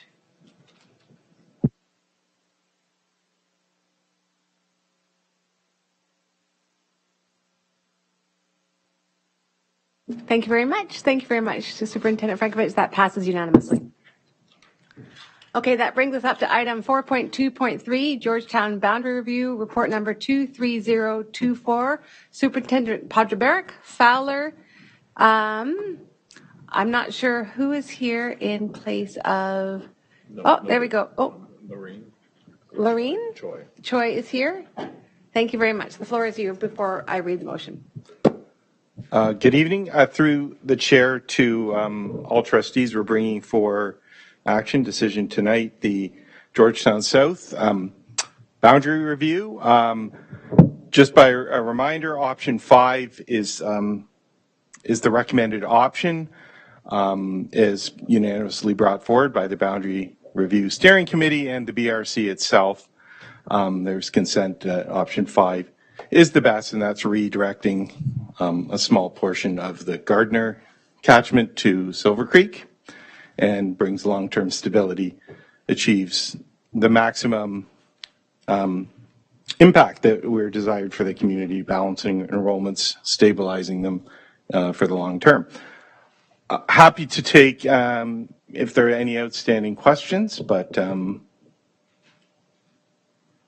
otherwise we'll leave it to trustees. Okay, thank you very much. Trustee Gray.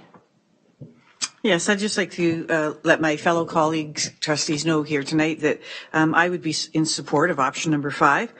This option was not only, as mentioned earlier, not only supported by the parents on the Boundary Review Committee, but in fact they actually created this option, which doesn't get any better than that, really. This option creates greater student population balance between Silver Creek and Ethel Gardner for the next 10 years out. There would be only a moderate number of students impacted from the newer communities in the area. And in fact, many of these families have yet to arrive into that small portion that would be impacted by this motion. In terms of the financial impact of this motion, this option results in minor increases to transportation needs, but this is subject to a future bell time review. So for those reasons, I would be in support of option number 5. Thank you. Thank you very much. That's really nice to hear, especially from the local trustee. Vice Chair Rocha. Through you, Madam Chair, to Trustee Gray. My question was going to really ask for your opinion, because I always think it's important to hear from the trustee who represents the constituents and the students of the region. So thank you for sharing your thoughts, and I will support this motion. Thank you. All right, seeing no further questions, I will read the motion. Be it resolved that the Halton District School Board adjusts the boundaries for Ethel Gardner Primary School and Silver Creek Primary School English program as outlined in option A, as detailed in report 23024, effective September 2023. That the Halton District School Board permits students currently attending grade 7 as of March 1st, 2023 at Ethel Gardner that is impacted by the boundary changes to be granted a legacy exemption to finish their grade 8 year at Ethel Gardner Primary School with transportation, and that Halton District School Board allow new students moving into Zone E1 following March 1st, 2023 to be given the opportunity to enroll at Silver Creek Primary School immediately. Trustee Gray, would you like to move that motion? Yes, I would. Thank you. And Trustee Baxter, would you like to second that? Yes, I would. Thank you. Thank you very much. Are you ready for the question?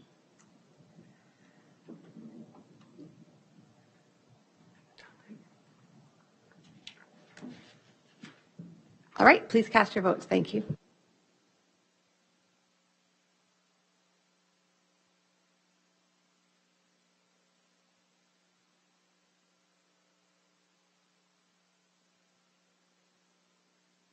Thank you very much, and that passes unanimously. Thank you so much. All right, we are now up to item 4.2.4, the school year calendar, report number 23032. Associate Director Salmini, would you have anything to say before we read the motion? No, I'm pleased to take any questions, though, before the motion is read. All right.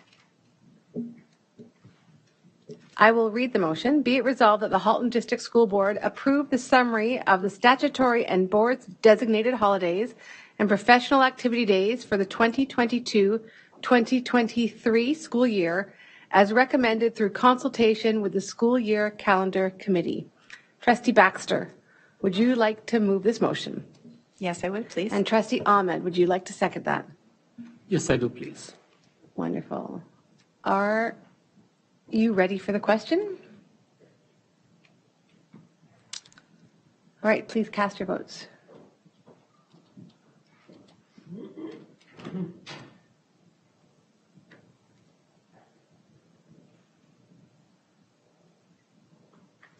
Thank you very much. That passes unanimously. Thank you very much, Associate Director Bogue. I did send this out to all of my parent councils this year to remind them to look at it, and I heard nothing back, so that's really wonderful to know that we got it right. So thank you so much. That's great. Thank you.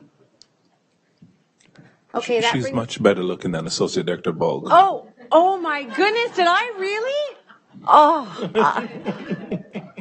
I haven't done that one for a while. See, you're in the back of my mind. I'm sorry, Tina. All right, we are now up to item 4.2.5, the 2023-2024 Board and Committee of the Whole Schedule, report number 23018. Director Ennis and Manager Carrillo, would you like to speak to this? Thank you through the chair to all trustees. The report is as presented at the last meeting. Happy to take any questions. Seeing no questions, I will read the motion. Be it resolved that the Halton District School Board adopt the Board of Trustees and Committee of the Whole regular meeting schedule for the 2023-2024 school year as appended to report 23018. Vice Chair Rocha, would you like to move this motion? Yes. And Trustee Zhang, would you like to second? I second. Thank you very much. Are you ready for the question? If you can please cast your votes.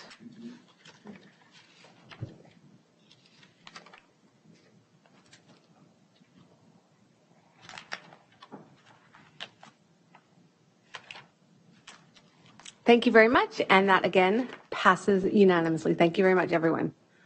All right, we are now up to item 5.0, communication from the board. And under 5.1, we do have one item left, which is the item 5.1.3, the Trustee Code of Conduct, report number 23040. Trustee Collard, Trustee Ahmed, Trustee Baxter, Trustee Oliver, and Vice Chair Rocha. Do you have anything to speak to this motion? Thank you. The report summarizes the changes to the Code of Conduct policy and to the new governance procedure. Previously, the policy and the governance procedure were one document, and thanks to Manager Carrillo for separating out the elements that belonged in the procedure and helping us in that fashion. It was much appreciated. The only real changes to this are simplification of language and standardization. If there's any questions, please let me know. Okay. I will read the motion. Be it resolved. This is for 2 weeks. Oh, sorry. This is for 2 weeks' time. I'm sorry. I'm looking at the wrong piece of paper. So as I see no questions, this will be coming back. So it's not actually in 2 weeks because we have spring break. This will be coming back to the board on March the 22nd. So trustees, please make sure you've had a look. And we will see it then. Thank you so much, Trustee Collard, for your update. We have nothing under 5.2 this evening. And also, do we have any notices of motion for public session this evening?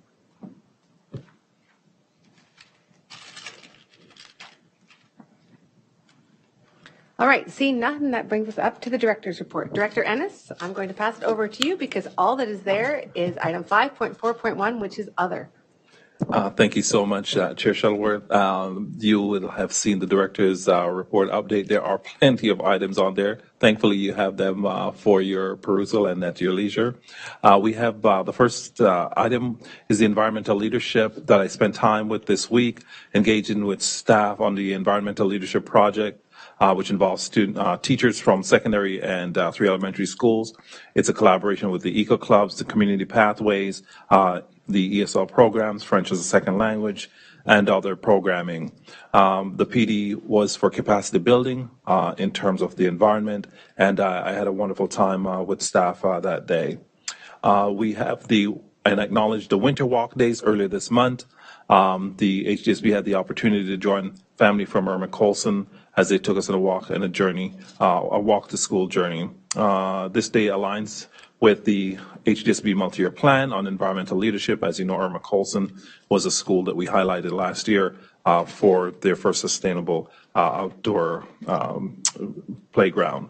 The Learn to Skate and Try Blind Hockey program a dozen HDSB students who are visually impaired took part to learn to skate and try blind hockey program hosted by the Canadian Blind Hockey in partnership with the Blythe Academy. The McMaster University's women's hockey team also participated. Of course, this was in keeping with our multi-year plans, equity and inclusion, and a wonderful time, I understand, was had by all. We're highlighting the science fair at Charles R. Baldwin, and CRB recently had more than 50 exhibits in their 2023 science fair. This was demonstrated so much creativity and innovation and has brought to life a lot of the commitments in our multi-year plan, particularly learning and achievement. Dr. Jean Augustine visited Viola Desmond. Of course, these are, when you see these two names together in one line, you know you have to really celebrate it. Dr. Jean Augustine, of course, is the woman who really brought us Black History Month and passed that in Parliament.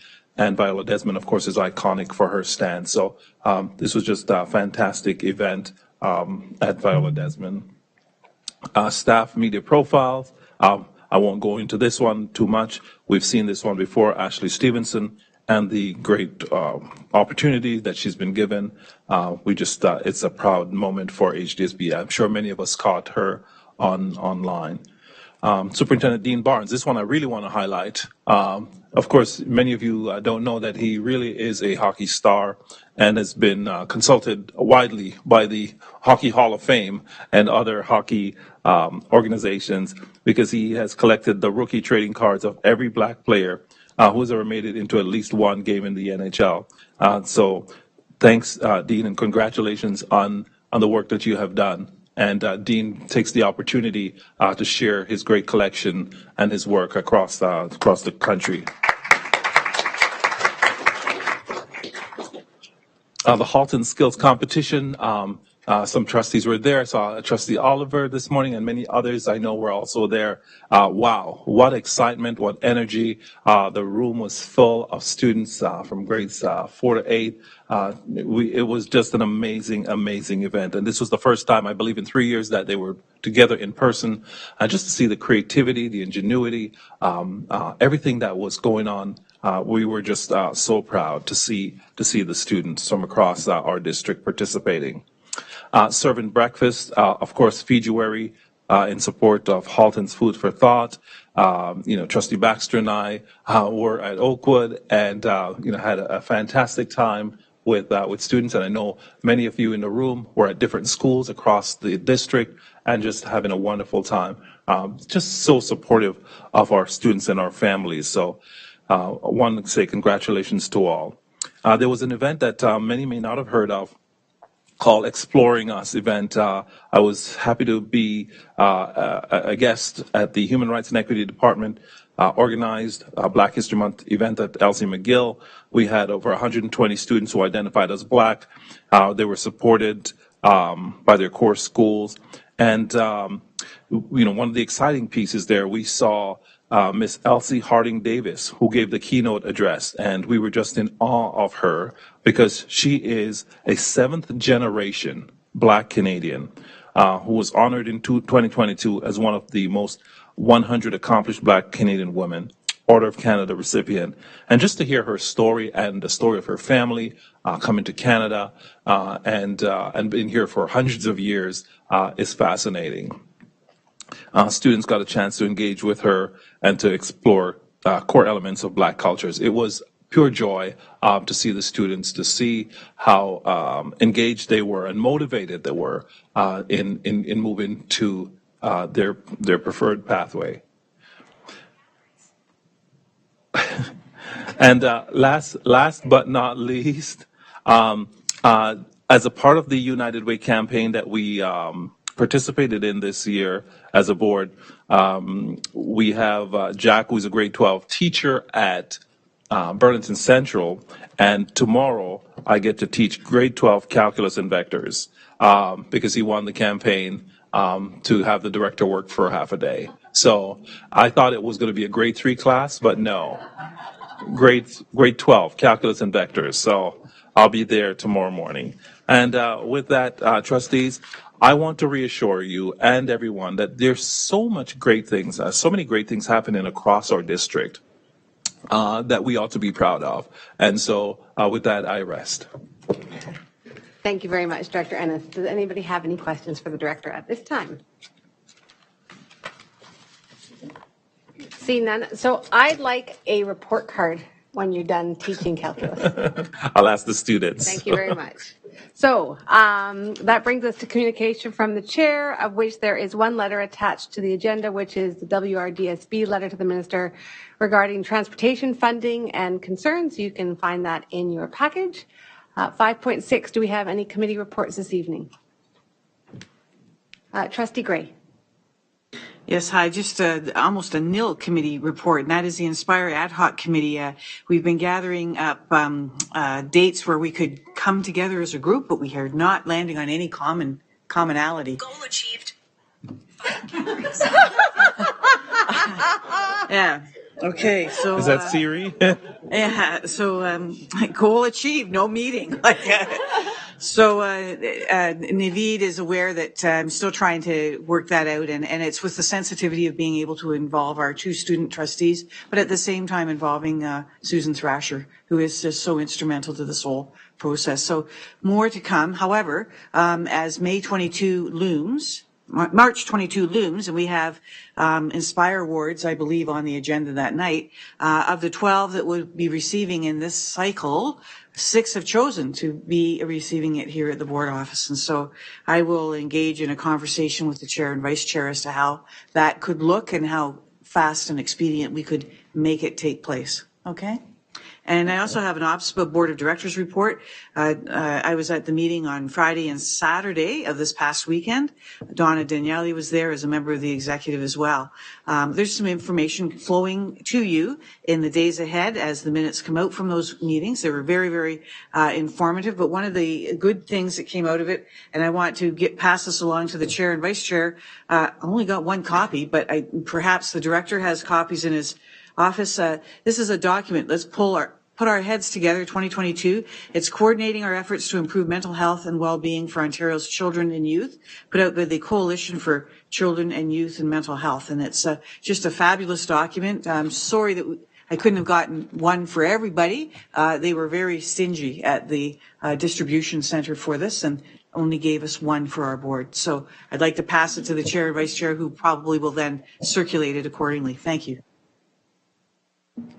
Thank you very much, Trustee Gray. Are there any further committee reports?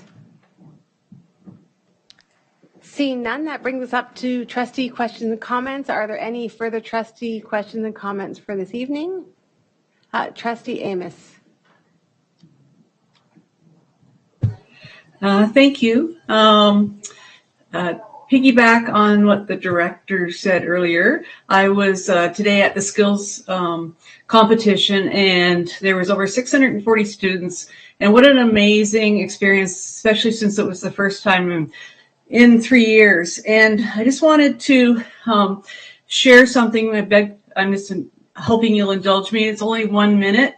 It's a little video, but it shows what from the competition that I judged, which was grade 7 and 8 TV and video, but it captures the whole competition, which was part of what the assignment was for these students. And this is just one of them. So if you could just spare a minute, Manager Carrillo will share it with us.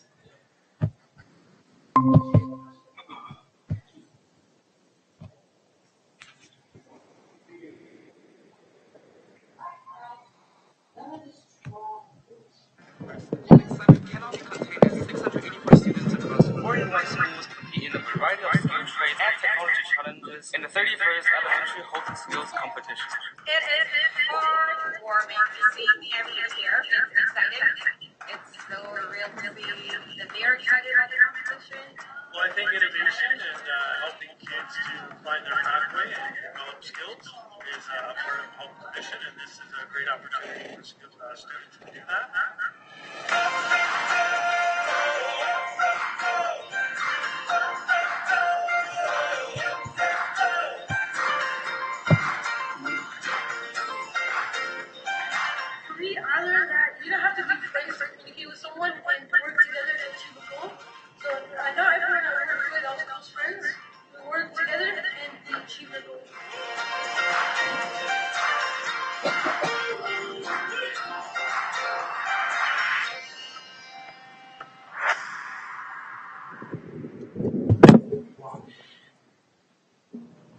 Unfortunately, the volume good, but as you can see, the quality of the video was amazing. So if you get a chance, I believe there's going to be a secondary skills at the end of March, and go out and have a look at what the amazing things are. I mean, these kids are just phenomenal.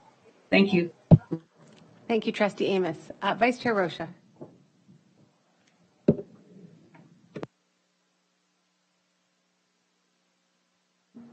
Right. Sorry, I thought I was, okay, never mind. Through you, Chair, I do have a question. And that is, 2 weeks ago, we passed a motion that we were in favor of having a by-election. I was wondering if any update can be provided as to the status of the by-election. To all trustees, through the chair, I'm going to be meeting with the City of Burlington Clerk's Office on Friday to get an update on timelines and costs, and we'll be able to provide an update at a future meeting. Thank you. Thank you. Seeing no further questions from trustees, we are now up to the public questions. Trustee Ahmed? This is not a question, just a comment that just wanted to comment that the staff puts in so much of hard work. It's like they're running the best schools, as we heard just now, and we need to actually appreciate that hard work. Sometimes I wonder, like with all the reports that they submit, all the reports they come up with, all the work that goes in, do you guys even go home? So thank you very much. Thank you, Trustee Ahmed. Thank you. So wasn't it Appreciation Day just this coming for tomorrow? Oh, it's Wednesday today. On Friday. It's Thursday. Friday. It's almost Thursday. Friday, there's an Appreciation Day. Yes. And we have a letter from both. Okay, perfect. Wonderful. Thank you very much. So that brings us up to public questions. During the pandemic, if you recall, we made a concerted effort to ensure that voices from the community were able to be heard at the HDSB board table.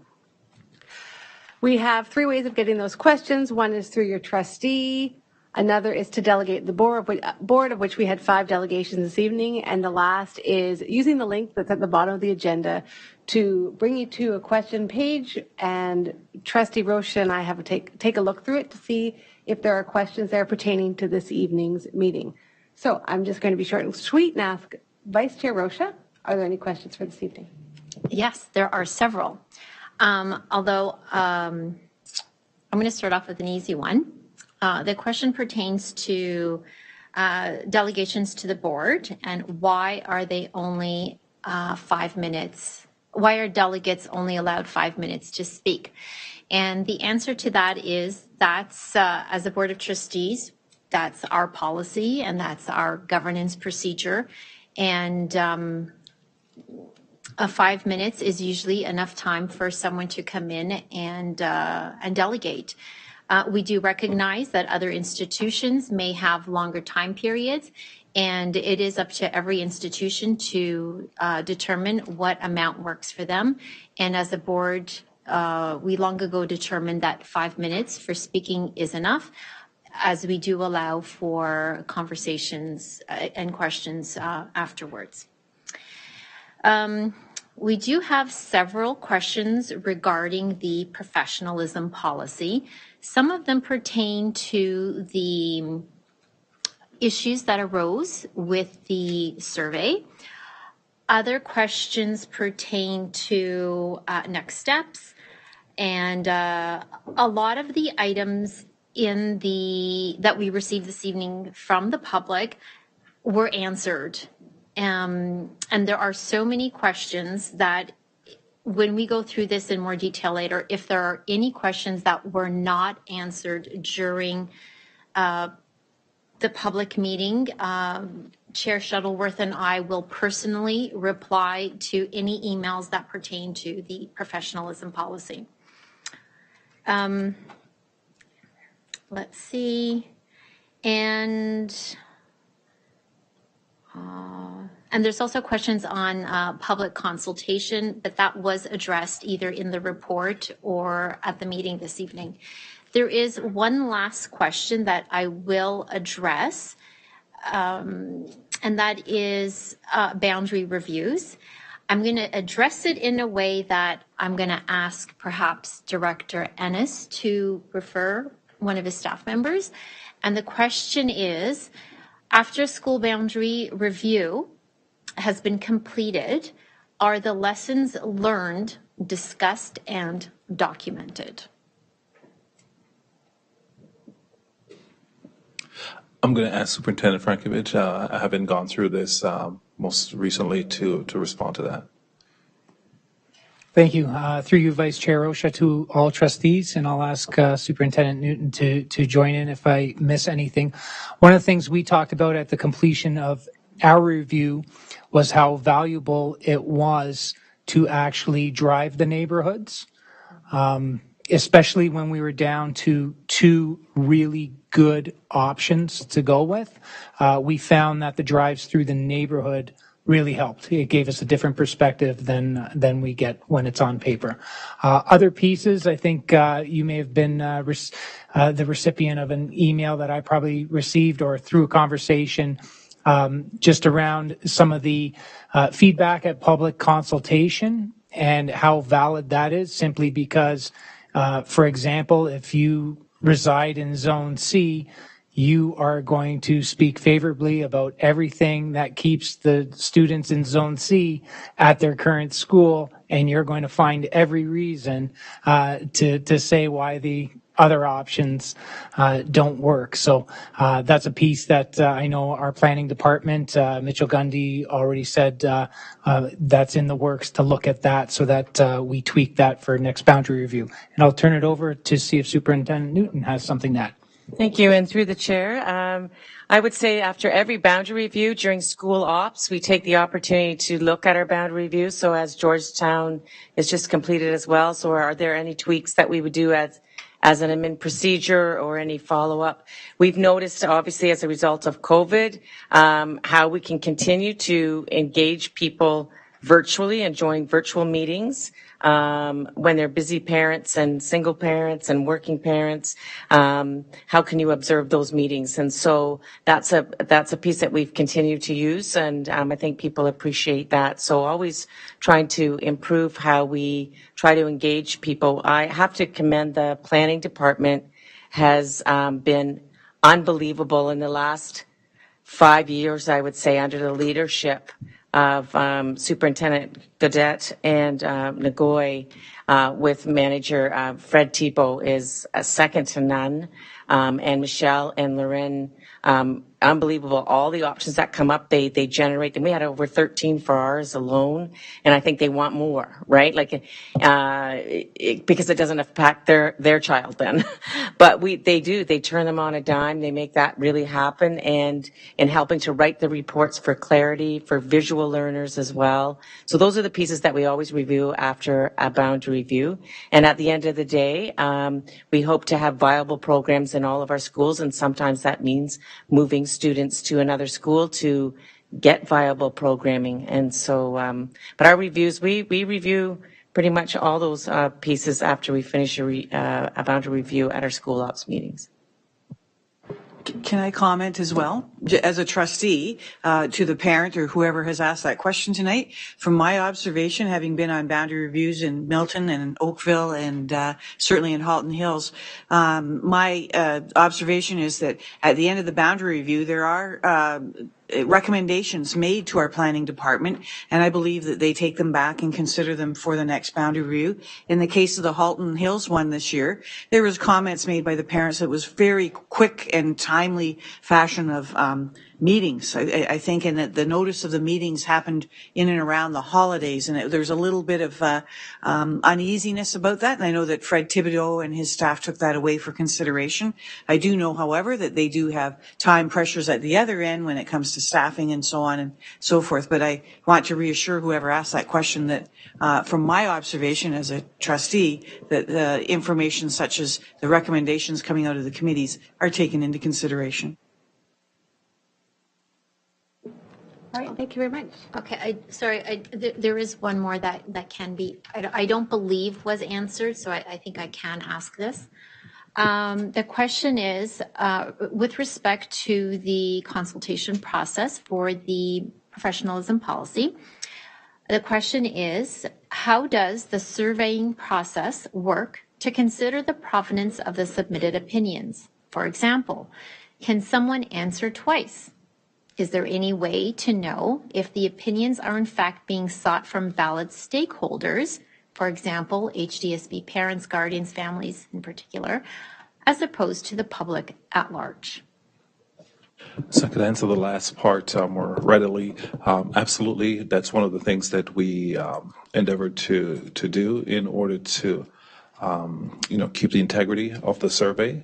It was to make sure that we are speaking directly with HDSB parents and community members, not so we restricted it to particular emails that were tied to the board, the Halton District School Board, and so we are absolutely confident in the integrity of that process. And there was a first part, Trustee Rocha.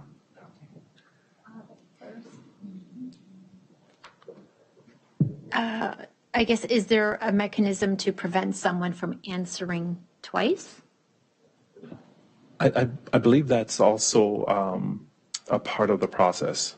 I don't, just Superintendent Taha, do you know? Yeah, through you, thank you, Director Ennis, through you, Vice Chair Rocha, to trustees. There's an internal data validation process that we will go through to make sure that you haven't answered or participated in the survey twice. So that would be part of an internal checking process once we compile the data. All right. There is another question that asks about the Board of Trustees' relationship with the director as far as who does what and who's responsible for what. So I would recommend that there are many things that Board of Trustees do. The one thing that I guess the public should know is that the director is the only staff member who reports to the board. The Board of Trustees have no purview over anyone else. We are the ones who are responsible for hiring a director, monitoring his performance, and all those policies and procedures are laid out on our website. You can easily access them. And additional responsibilities are also stipulated in the Education Act. And that's it for this evening. Everything else it has been addressed, or we can follow up afterwards. Perfect. Thank you very much. So, reminder for everybody out there, there are 3 ways that you can get your questions to the Board of Trustees. First and most importantly, and probably most effectively, is reach out to your local trustee. You can reach out by phone, email, or even sometimes bump into them on the streets. Secondly, you can delegate the board. And finally, there is the link to get to the question and answer portion of our meetings, and that can be found on the hdsb.ca website. We need to rise back into private. So I'm going to ask Trustee Zhang, would you like to make a motion to move back into private session? Yes, I would. Thank you very much. And Trustee Oliver, would you like to second that? Thank you very much. Any debate? Seeing none, by unanimous consent, we are back in private session. And I think if it's okay, we'll just keep chugging through. So, security, you are all welcome to go home. Thank you very much for coming out tonight.